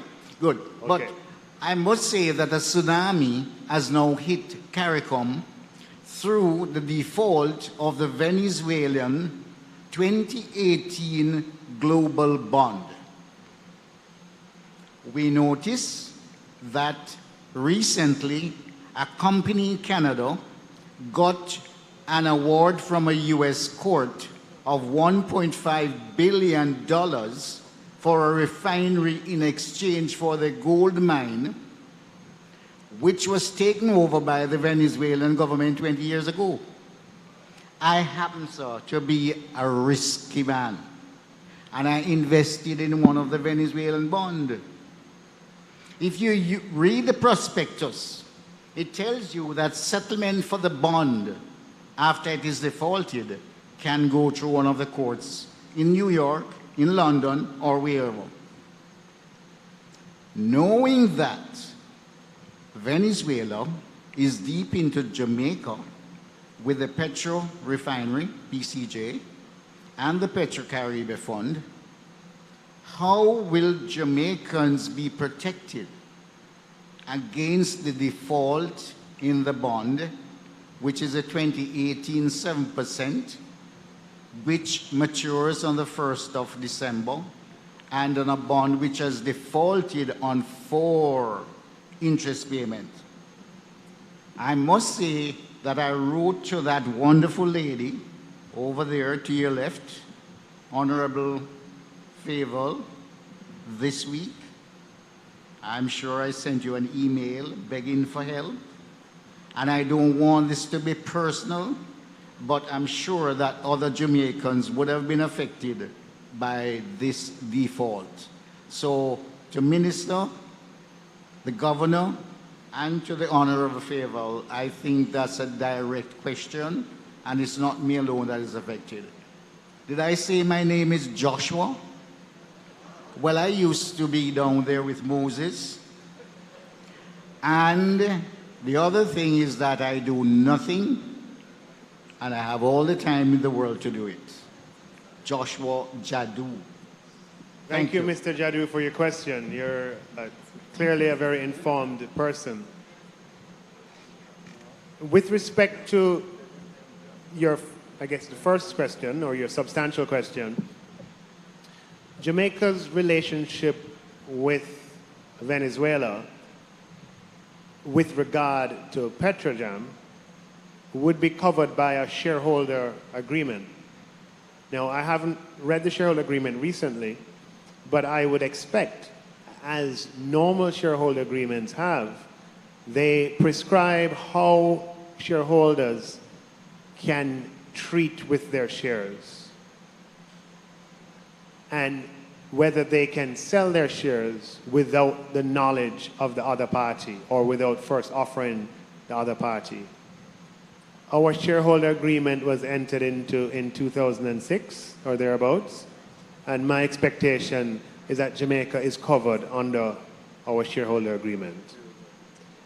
I would use the opportunity, though, to point out Jamaica's exceptional performance at this time as measured by the performance of other emerging markets. Venezuela is not alone in having economic turmoil at this point. You can look at Argentina, look at Turkey, look in our own Caribbean region. There are many emerging markets that are rattling under the pressure of structural difficulties in their economy. And in that context, in that environment, Jamaica is standing out as a positive and brilliant exception. And that is something that we should be proud of and take notice of.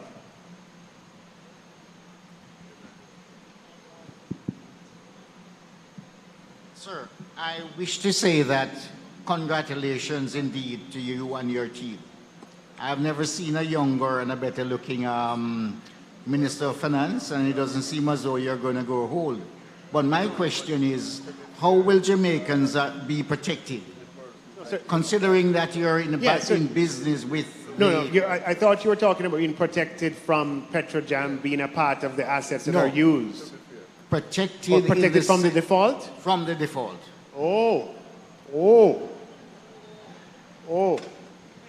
Well,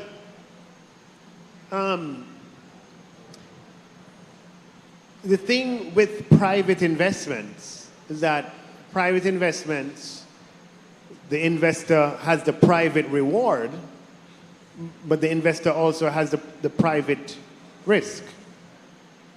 I'd have to understand the specific circumstances of your question, and maybe we can talk offline, and Minister Williams will be happy to talk to you. But as a general principle, if the upside belonged to John, then the downside belongs to John as well. Okay? Good evening, panelists. My name is Charles Hendricks. I would like to direct my question to the inflation. Both Dr. Clarke and Governor Winters spoke of inflation targeting. I wish to ask how accurate this inflation target is when our method of measurement is about 15 years old. Is that reflective of the real situation on the ground? Secondly, when you compare that with our international partners, they have done theirs in a shorter period of time. Therefore, were you to compare them, there is a disconnect. Second question. We see probably about a $10 depreciation of the local currency. Are we increasing the debt through the back door with this level of depreciation? Isn't it taking more Jamaican dollars to service these US dollars? And where are we going with this? Were this being done at a slower pace, maybe we could adjust, but I don't like what I see. Third question, let me refer to my notes. So,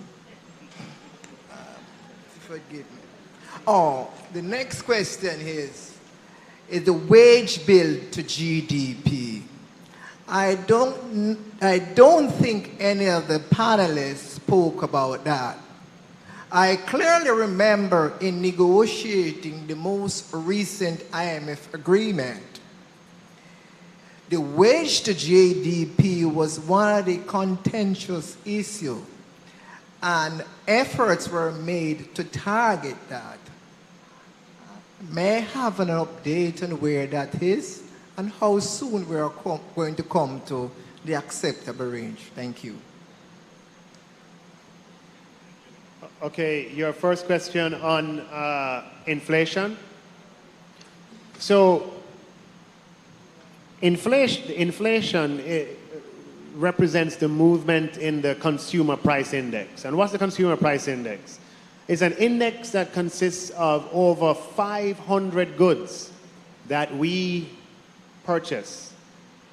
Everything from hair oil to socks, to rent on a typical one-bedroom apartment, to energy costs, food, the proverbial yam and dasheen, as well as milk and biscuits. Over 500 items. Everything that you can think about is represented in that basket.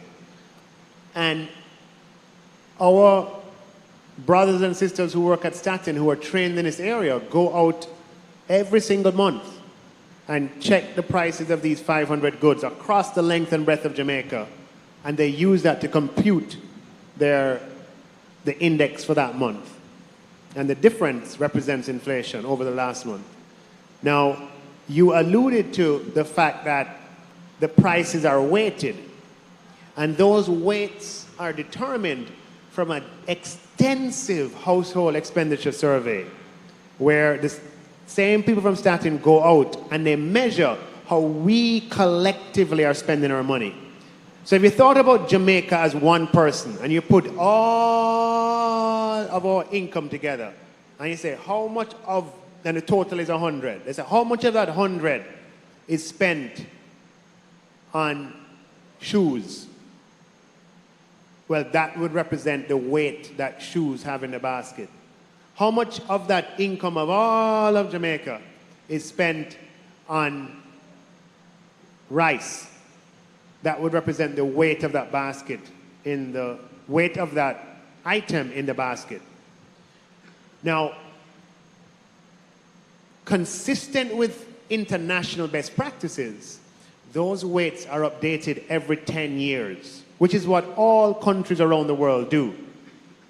And 10 years is about the right time because our consumption habits, they may change, but they don't change considerably to affect the weights to a significant degree. We still eat food, we still consume energy, we still use clothes and shoes. You might have little changes, such as 10 years ago, maybe we never spent as much on airtime, as an example, as we do today. So you'll have subtle changes like that. But the changes that will fundamentally alter the structure happen over a much longer period of time. And where we are today with the update of that basket is that update is happening right now. And you're correct that the last time we adjusted the basket was about 11, 12 years ago or thereabouts. But that is consistent, more or less, with international standards. International standards is every 10 years. The question that you had on the movement of the currency, I can't remember the angle of the question. Oh, the debt. I have good news for you. For the first time in this century, our debt as a percentage of GDP is projected to go below 100% by March of 2019. I think that answers your question. Therefore, what you're seeing has not affected that projection and that result. We expect the exchange rate to move up and down over a period of time, and our debt on a consolidated level, after you account for everything, as a percentage of GDP, is going to go down year over year, breaking through that 100% barrier for the first time in this century. Good night. My name is David Salmon. There's another question. Another answer. Go ahead. I just wanted to add that in terms of the FX ratio of the foreign debt to domestic debt, because you're asking also about whether the depreciation is going to affect the FX debt stock. And in that regard, the government actually does have a deliberate strategy now to reduce the stock of borrowing from abroad, so issue less abroad and concentrate more on domestic borrowing. So over time, that stock has to reduce, and therefore the impact of the exchange rate will reduce over time. No. We need a moderator. Well, next gentleman. All right. Good night. My name is David Salmon, the Deputy Head Boy for Wilmot's Boys School. And I'd like to begin by thanking the panelists for their presentations. It was a very good synopsis for my economics class earlier today. And my first question, which is directed to all panelists, is that while Jamaica has achieved significant advancements in its level of employment, many of those jobs are in sectors like the BPO, which for some symbolizes an example of underemployment. What measures are being implemented to ensure that a person's level of education matches the quality of employment that is being offered? My second question, which is directed to Ms. Ramakrishnan, is that a criticism of the IMF by political scientists, for example, Susan George, is that it focuses on liberal economic agenda, which is not applicable to small developing countries. For example, reducing protectionism. What safeguards are being implemented that will prevent small open economies like Jamaica from being taken advantage of by large developed countries, for example, in the dumping of goods? And my last question, which is directed to the BOJ Governor, Mr. Winter, and Minister Clarke, is that several countries have taken measures to safeguard their net international reserves. For example, countries like Singapore and Norway invest in a sovereign wealth fund, which is simply a state-owned investment fund that invests in assets such as real estate worldwide. Would the government of Jamaica be willing to invest in such a fund, for example, the Government Investment Corporation in Singapore, in order to maintain its international reserves? Thank you. Okay, I'll take the first question. Uma, you can take the second, and Governor, you take the third. Okay. All right, so in terms of jobs, do you know that in the last 2 years, there have been 9,000 jobs created approximately in the professional managerial subsector? So the narrative that all the jobs are in BPO is not accurate. When you look at the data, between April 2016 and April 2018, approximately 9,000 are in the professional sector. Now, BPO jobs are important, and what we must focus on is getting up the value chain as far as BPO is concerned. What is BPO? BPO is performing a service here for a customer there. And there's no limit to the level of service that you can perform. You can perform legal services, accounting services, tax return services. You can perform medical services. You could look at imaging of scans. There's no limit. So I'd encourage you to see while recognizing that there are jobs in the BPO sector that are at another end of the spectrum, to see it for its entire potential. And what we want to do in Jamaica is to go up the value chain into the areas where professional services are offered through the BPO sector. Okay? Thank you. First of all, it's very encouraging to see young men like you interested in the economy of Jamaica, and I applaud you for that. We hope we want to see many more like you interested in the future of the country. Thank you for that question. In terms of I have two responses to what you asked on the trade and the policies that we have.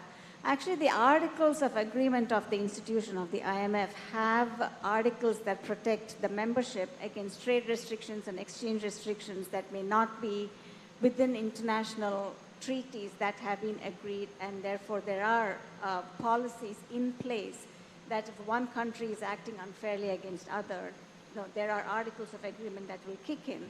And there are also rules that are based on international trade agreements that will also kick in should there be unfair trade practices that are followed. So there are rules and guidelines that need to be followed. And the second thing I would say is the policies that we work with on each country, as I have personal experience with working on Jamaica, are customized really for what will work for each country. So while the perception may be a broad brush stroke that it is all liberal policies or neoliberal or whatever people might want to call it, that is as far from the truth as possible, in the sense that we work with every country to see what best works for each country.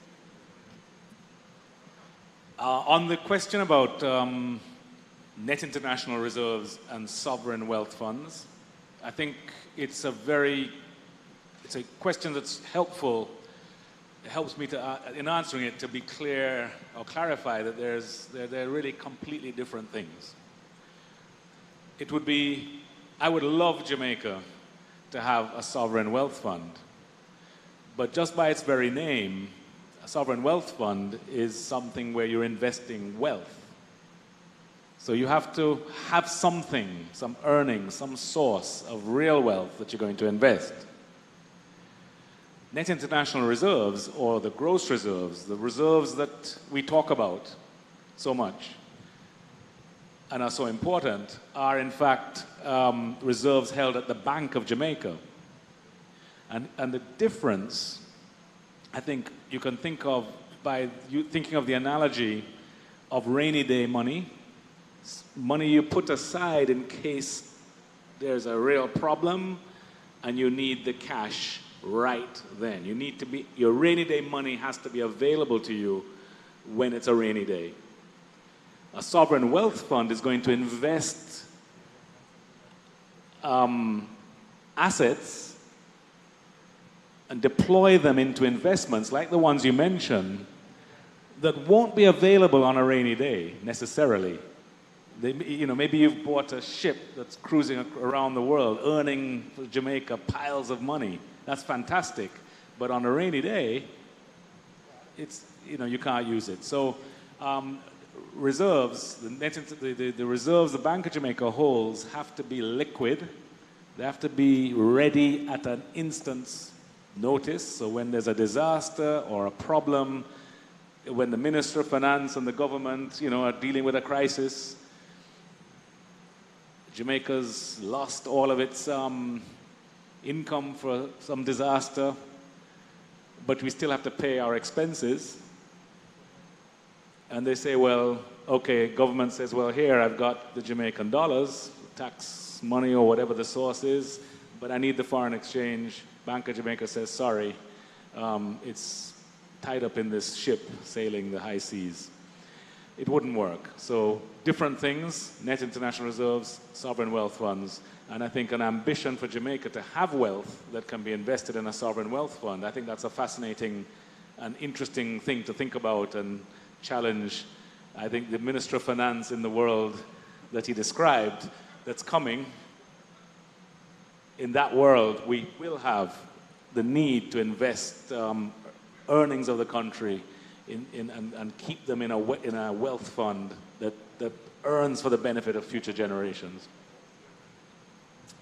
We're going to ask Keith Duncan to just moderate so we can, you want to go, Keith? Yeah, sure. So well, I'm next. Okay, Mr. Williams. Yeah. Over to you. We're just shifting it over to you now. Yeah, Michael Chamunda Williams. I just wanted to comment, Governor, that you're sitting right beside a wealth fund.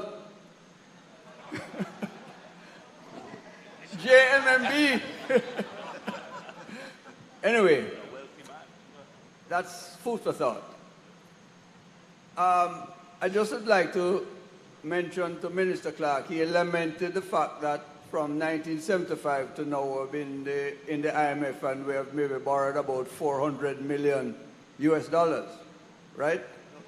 For the okay. 4 billion. That's the amount that's been associated with the programs 4 billion. today. Yeah. Well, I just wanted to inform you, because you are informing us about that 4 billion. In 1962, when we got independence, we got 40 million pounds in our account, in the black. So, you can do the maths. Between 62 and 75, we were good. We had 40 million pounds to spend. 75 to 2018, we have spent 4 billion US dollars. No, let me be clear. Borrowed 4 billion. As you heard Uma describe the role of the IMF, right? You enter into a borrowing relationship. And I'm saying the size of, if you add up the size of the loans or of the standby facilities, and you add them all up, the total size of the programs with the fund from independence until now, not adjusting for inflation, is $4 billion. Okay, and we're still in the red. We're not, well, no, we have $3.1 billion at the central bank, so we're not in the red. I was just making... That's not entirely our money. It's our money to use, but it's not really our money, because it's compiled of loans and other things. No, the governor will tell you that the vast majority of it is ours. There's a small amount, minority that's borrowed. Go ahead. Could I just clarify? Let me just clarify. Just a number. We are holding right now $3.6 billion of money that we can deploy as we wish. That's the gross reserves. Taking out what we owe to foreigners, which is the IMF, take that out, we have $3.1 billion of net international reserves. That's money that we are free and clear as Jamaicans to use, just to be clear on the numbers. Good to know. And 2.4 non-borrowed reserves. And 2.4 non-borrowed. Just come to my second point, Minister Clarke. Mr. Duncan suggested in his presentation an independent Bank of Jamaica, independent central bank. And I'm pretty sure that Governor Winter has the strength to manage an independent central bank. Do you, Minister Clarke, as Minister of Finance, it's not a new idea. This idea has been around from Bruce Golden's time. Do you, Minister Clarke, support an independent central bank? One word answer, absolutely. Good. You're the second most powerful man in the cabinet. Okay. Get it done. Number two. Number two. Crime is directly associated to the economy and economic development. It is estimated that Jamaica spends about $80 billion a year on crime, or it costs Jamaica about $80 billion a year on crime. Yet still, if crime is so high on the agenda of the minister and of the prime minister and of the cabinet, why don't we have an independent commissioner of police to really go after crime? It's my understanding that there's a separation of roles, that the minister is responsible for policy and the commissioner has independence over operations. That's my understanding. That is theory, not practical. And it doesn't happen. We have seen in the most recent past that a minister fired a commissioner, and it can happen again, and it will happen again. So the commissioner of police is not independent. There's a difference between accountability. No. I'm talking about independence. In the last 4 commissioners that we have had, each of them changed when the government changed, within short order.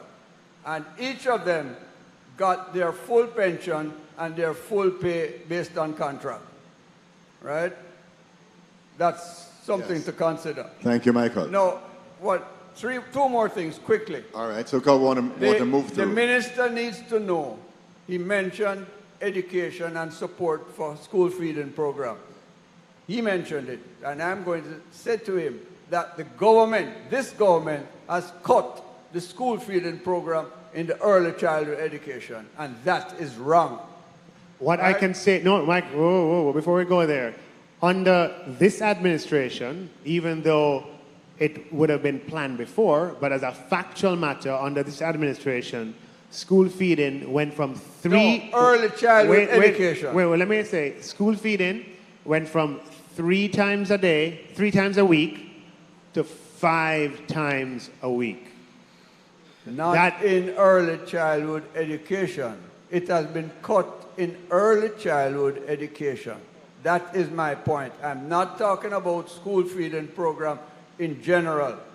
That has been stepped up, but it has been cut in early childhood education where it is most needed for the development of young minds. Okay. Right? And the last point the fact that I just want to leave you with, and I can verify what you're saying. Yes. I can verify it, but what I want to get across to the audience is that the allocation to school feeding overall has increased substantially, and the number of days has gone from 3 to 5.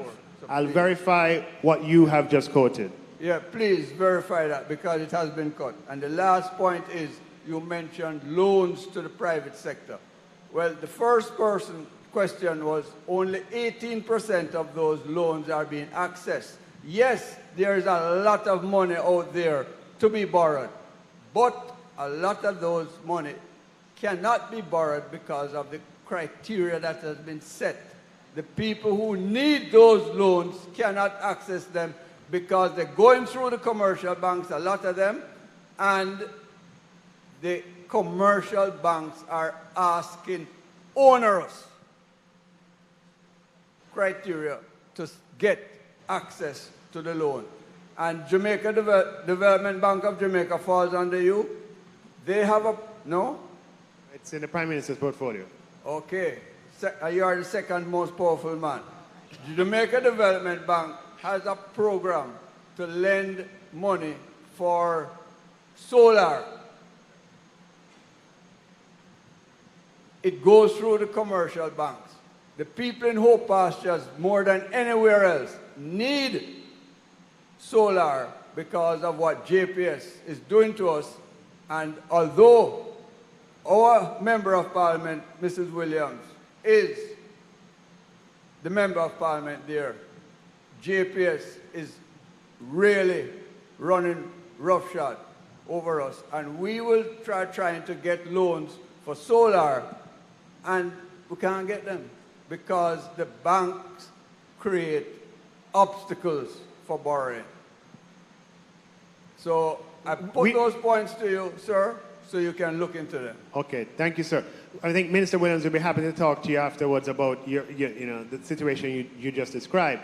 But I want the audience to know that the Development Bank of Jamaica offers collateral support to small and medium-sized businesses who may not have collateral to pledge for a loan. The Development Bank of Jamaica steps in, and as long as certain criteria are provided, provides guarantees to financial institutions that allow small and medium-sized businesses without collateral to access credit. Michael, we can talk about it after also. That specific point there. Over to you. Good night, panelists. My name is Nicole Brown. This question is for Minister Clarke. Minister, you have mentioned that the 5 policy mandates for the Bank of Jamaica are price stability, improve governance, strengthen the balance sheet, enhancing accountability, and institutional independence. Can you further clarify each relative to its present situation, the tasks to be undertaken, and the action plan and the results expected? Just repeat the last part of the question, sorry. Can you further clarify each of the policy mandates relative to their present situation, the tasks to be undertaken, the action plan, and the results expected? You want another speech? All right, very, very quickly. The first one, clarifying the mandate of the central bank. What does that mean? Today, the mandate of the central bank is multivariate. There are a number of mandates which are sometimes competing with each other. And what happens in such a scenario is that market participants cannot necessarily understand the particular motive of the central bank when it takes a particular action, because it doesn't know which of the competing objectives it is trying to accomplish. We want to simplify that and make the mandate of the central bank, as far as monetary policy is concerned, it still has its regulatory functions, but as far as monetary policy is concerned, the mandate would be exclusively and solely focused on the preservation of purchasing power, i.e. price stability. And that will usher in a new era of low, stable, and predictable inflation. The second, you call them mandates, but the second property of the reform is to improve the governance of the central bank. Today, the central bank, there are a lot of decisions that are vested in the person of the governor. Now, the governor today is a good guy, but tomorrow, who knows? So the idea, what makes the central bank stronger is to diffuse the decision-making authority into committees that are transparently put together.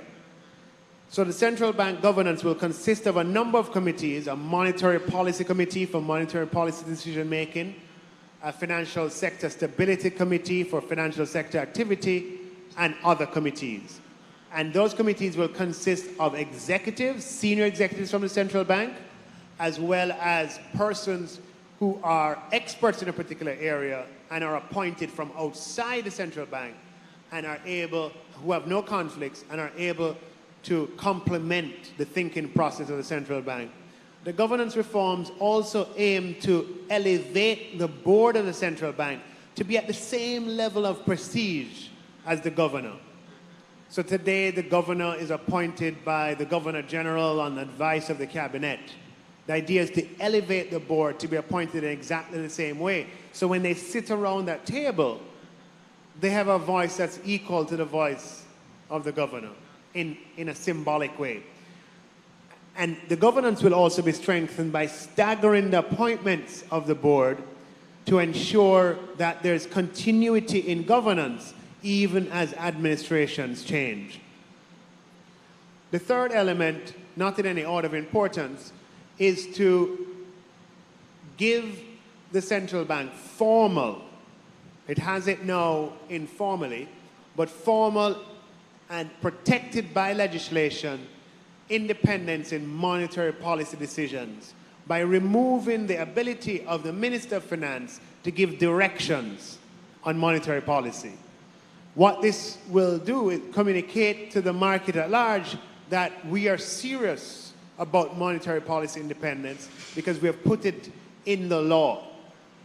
And in return for that, the fourth element will be to enhance the accountability of the central bank and pivot that accountability away from the Minister of Finance and towards the Parliament.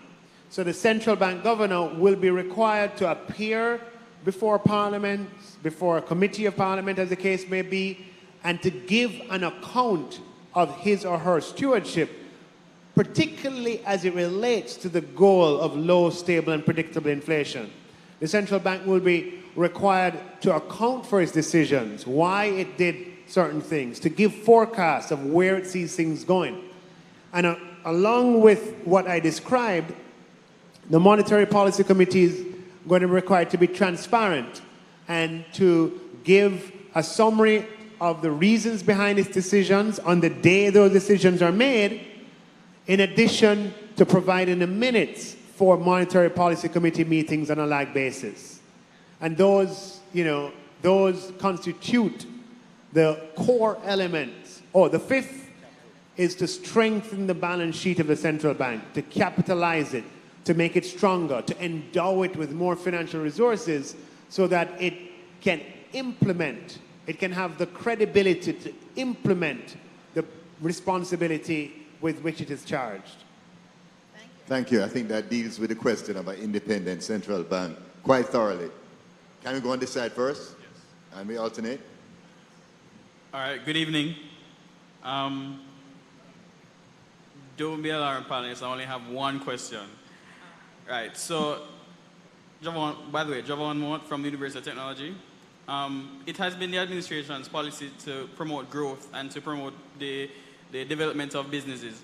With a recent report from the Tax Administration of Jamaica saying that there's a 2.3% increase in revenues, when would it be an appropriate time to discuss or to consider the overhaul or the readjustment of importation tariffs and taxes on importation of goods? I'm addressing this to the Minister and to the co-chair of EPOCH. Okay, good. That's a very good question. Today, border taxes, taxes on transactions across border, which includes taxes on imports, account for a significant amount of our revenue. And with the level of debt that we have to be very careful about how we adjust items that can affect revenue. So as desirable as it is to reduce the transaction costs across borders, of which taxes is a major element, we have to be mindful of the impact that can have on overall revenues, because we need revenues for wages, we need revenues to pay interest, and we need wages for capital expenditure, and we need revenues for poverty alleviation. So we have to put everything into the mix. There has been a substantial reduction, but I don't disagree that we could look at reducing even further. But we have to be mindful of revenue impact and the impact on overall sort of economic activity. I think from my perspective, the same as the Minister in terms of revenues to your expenditures, managing your fiscal, ensuring you have a sustainable revenue base. That is important. But I think we need to focus more around how exports. I think that's where we need to put the emphasis. Imports, substitution, and exports. That's where we need to put our focus as a country to grow the economy. Okay, so over to... Good evening, Howard Marlison. First of all, let me extend a very warm welcome to all of you to our community here in the Ligani area. It's really just three quick comments that I have. One, I fully support the independence of the central bank. If we had that in place 35 years ago, some of the problems we are grappling with now, we would not have had them. The second thing, Minister, is that there actually is a correlation between economic growth and strong institutions. So you are fully supported on that. But there's one particular thing I want to comment to you. I heard you speak elsewhere and you mentioned ginger and why it is that, that we are not exporting ginger. I don't know if you're aware, but we actually import ginger.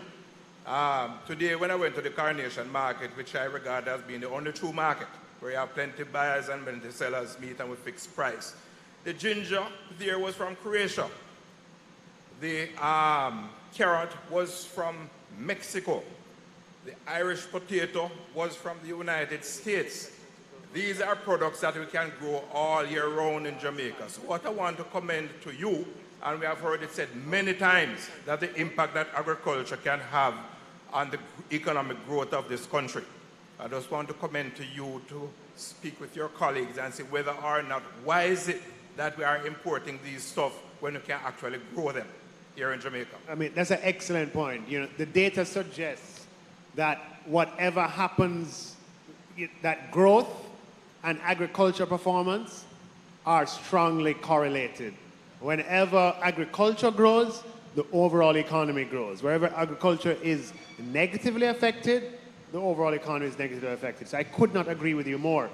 I was in a panel yesterday with someone who is doing research on the agricultural sector, somebody from the University of the West Indies, and he quoted some very interesting statistics on ginger. He said that, and the veracity of it rests on his contribution. I have not independently verified it, but this is a person who is the head of a research department at the University of the West Indies. He said that the total market of ginger in the world is about 21,000 metric tons, and Jamaica last year produced about 250 metric tons. That shows you how small we are in relation. And one of the problems that we've had with the production of ginger is that it's affected by disease. And the approach that we must take is to fund the kind of research that can produce resistant strains to disease. And that is something that I fully support and would want to engage more on. But I take your point, and we're going to ensure that we continue to move in that direction. I hope you consider it good news that for the quarter ended in June 2018, agriculture as a sector grew by 10%, one of the highest growth rates for agriculture in a long period of time. Thank you. No, absolutely. Okay, we'll just take those who are standing. Two more questions. All right. Yeah. Good afternoon, Minister, Governor, and fellows. Moreland Wilson is the name. Congratulations first to the Minister, to you and the government for your phenomenal achievement, economic achievement in the past 2 years. The first question goes to you, Minister. How many years will be required for this governance framework to be implemented? It's very critical that this is implemented with the tenuous political climate. The second question goes to you, Governor. What does an independent central bank mean for the man on the street? I'm pretty sure we speak a lot of monetary and fiscal policy language here, but for someone who is listening in the taxi, what does it really mean? Does it mean more money in the pocket? So a little translation there, a few words. And the last question goes back to you, Minister. By March 2019, debt to GDP will be under 100%. When would we have our target of 60%? Because I'm from Westmoreland and would like some of that carpet road down there. Good. I love that. I love that. On your first question, I mean, governance reform, we are starting right now, and one of the first areas to start on is respect to public bodies, because public bodies constitute a large part of the public sector. And what we're going to do there is implement reforms that address the nomination, selection, and appointment of board members. The Cabinet has already approved the policy, and it's gone to the Chief Parliamentary Council for drafting. Once it's drafted, then it goes to Parliament for affirmative resolution. And what will that do? That policy will, or those regulations will ensure that boards have the right mix of competencies on them to ensure proper stewardship going forward. They'll ensure that the appointment process is transparent. They'll ensure that more Jamaicans who are willing to serve their country have the opportunity to do so. And they'll ensure in certain cases where it is desirable that board appointments can be staggered over time, and therefore you don't get complete turnover on change of administration. Boards such as the board of the central bank, to which I referred earlier. I'll answer the third question, and the governor can answer the second after that. The third question, we are projected to go below 100 by March 2019, and by 2025, which is just 6 years away, we expect to get to 60% of GDP. So that effectively is date of 2025? Correct. Good. 2 terms. Oh, go. The independent central bank is about an inflation targeting central bank. So what it does for the man in the street, the average Jamaican, is that it gives to him or her low and stable inflation. But the most important part is that it's predictable. The target becomes an anchor. It becomes something that people can rely on, that that's what it's going to be. And what that does, quite apart from preserving the value of what's in their pocket, is that it allows people to focus not on trying to have strategies to protect themselves from sudden changes in prices. Something that wipes out the savings they put together, for example, to do something. Suddenly it can't cover it. It allows people to think about and focus on the real risks and rewards and opportunities. So when they make their decisions about investing, about saving, about what job to get, about how much to borrow, whether to buy a house or a car, and borrow the money for it. All those decisions that people have to make, they're able to make by focusing on what the real risks and rewards are, what the real issues are. That is, I think, the most valuable contribution that this can make, and that's what independent central bank is in this context. It's about independent central bank so that it can target inflation and create that reliable view about inflation, low, stable, and predictable inflation. So just predictable inflation will be, in a nutshell. It's predictable, but we do want... Predictable prices. Yes, it is, but you want it to be low and stable. We don't want predictably high inflation. Okay. With little volatility. Right. Remember, the target range for inflation is 4 to 6%. Keeping it in that range, price stability. So you have wild swings in inflation, prices go up significantly, price stability in that target range. Take the last question. Thank you very much. Thank you very much, panel. I must commend you all on this great job. I think it's fantastic that we can be here dialoguing with you. My first comment is to the governor. Don't you think you're sticking your neck out a little bit by saying that you're going to be responsible for price stability? When you have the IMF next to you, that might be doing something that go against that. And the minister there, who 3 years from now may see that there's an election coming up that wants to have expansionary policies. I'd like minister to convince me that he's not going to let political factors throw us off our course. My other question, though, is about growth. I noticed you throw a lot of great numbers around, and I'm really impressed by some of them. I did also notice, though, that you didn't speak a lot of GDP growth, and there's perhaps a good reason for that is because there hasn't been a lot of that. And to me, a lot of what we're saying doesn't matter if we don't see GDP growth. The problem is, I see a lot of growth going on. I see hotels going up, I see car places going up. What I see are those persons that are already very wealthy in the private sector, which you spoke of, becoming wealthier. And given that GDP is not growing, it suggests to me that there's a redistribution of the income that is there to the rich and away from the poor. And because I come from the small business sector, small business people are saying to me they don't feel all of this stuff. They can't see the opportunity because, I mean, people have spoken about the loans, but we cannot see the pathway for us enjoying the growth that you speak of, the risks that you tell us that we should take. We can't see what we should take the risk in. So we would like you to give us some ideas of some of the risks that we could consider. I mean, I can give you some ideas. Why wouldn't you carve out a certain amount of government procurement and make that available to the small business sector?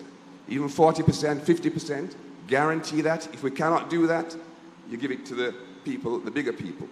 So I just want you to help me see how we as small business people can take advantage of all this great stuff that is going on at the moment. Thank you very much. Great question. Great question. Thank you for your question. So, over the last 40 years, our growth has averaged less than 1%, approximately 0.9%. So that is our baseline, where we're coming from. Today, if you look at the last 4 quarters, we were at 0.9%. The next quarter was 1.2%. The following quarter was 1.4%. And for the quarter ended in June, the Planning Institute estimates 1.8%. I think you'll agree with me that growth is moving in the right direction, and it is above the historical average. With respect to your question on participation in growth, I'd say a couple things on that.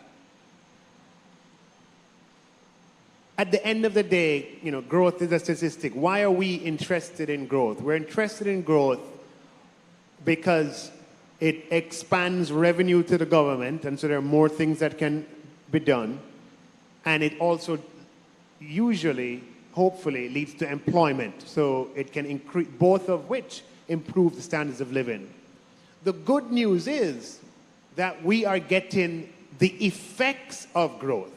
There's no doubt that employment is increasing in a very appreciable way. There's no doubt that revenues to the government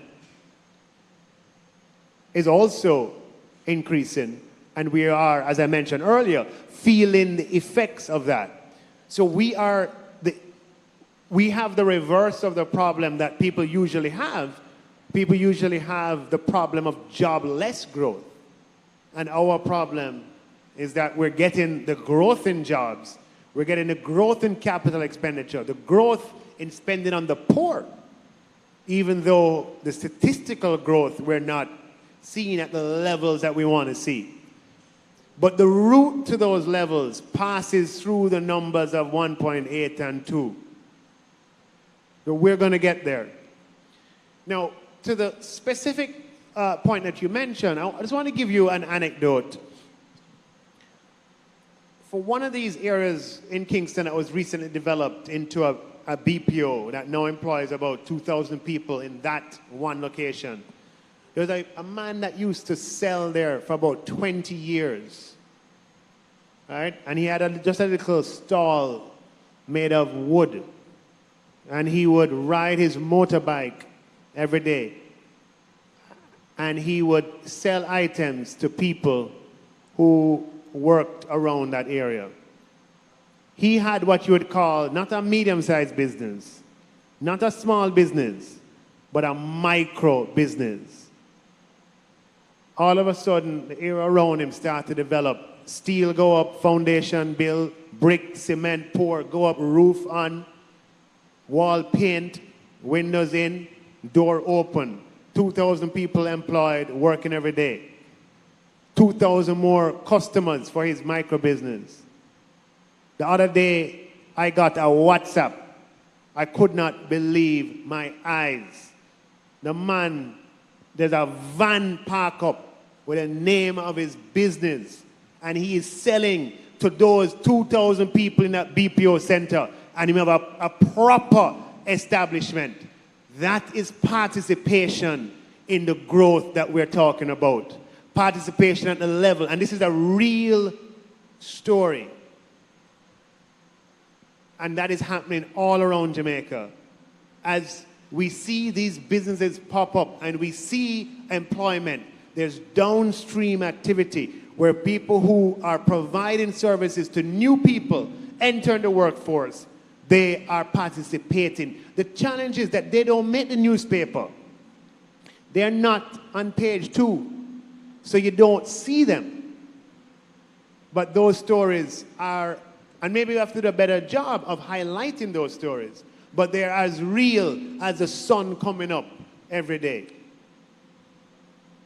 Excellent. Thank you, Nigel.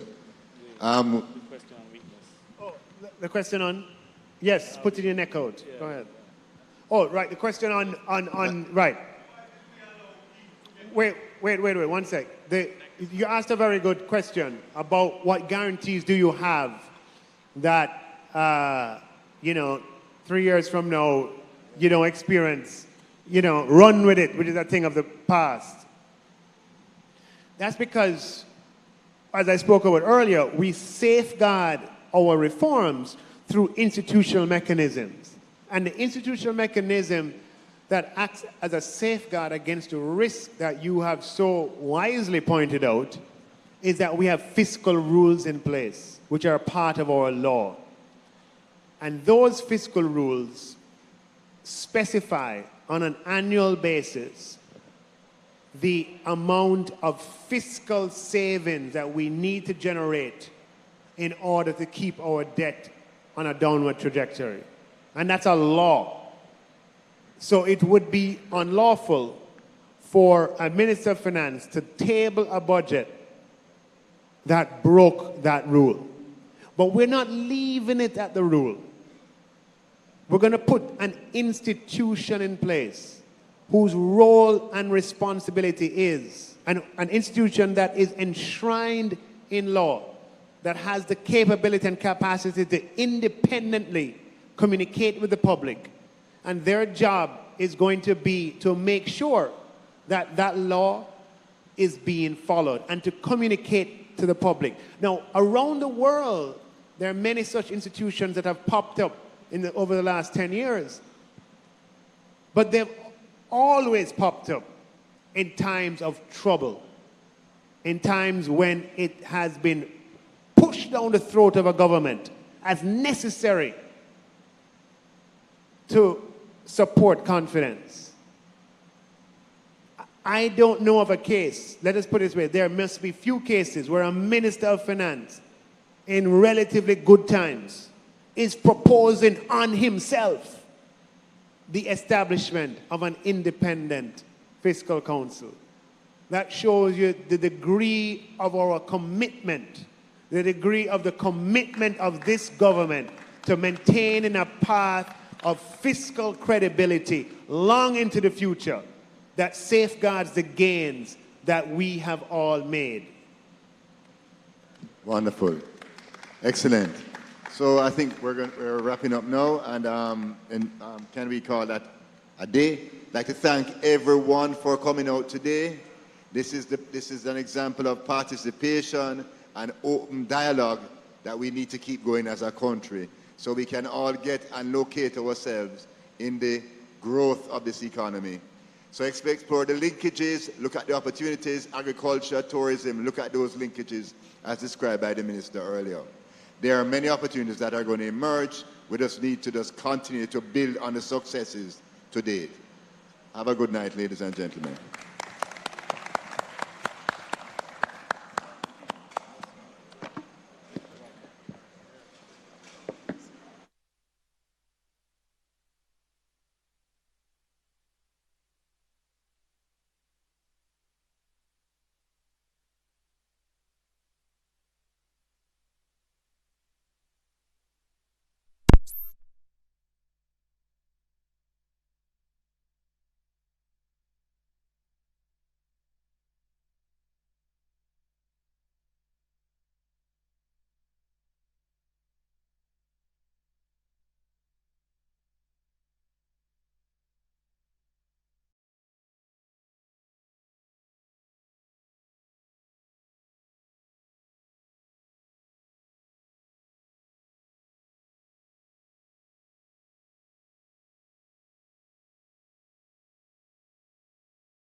Ramakrishnan, please take the stage.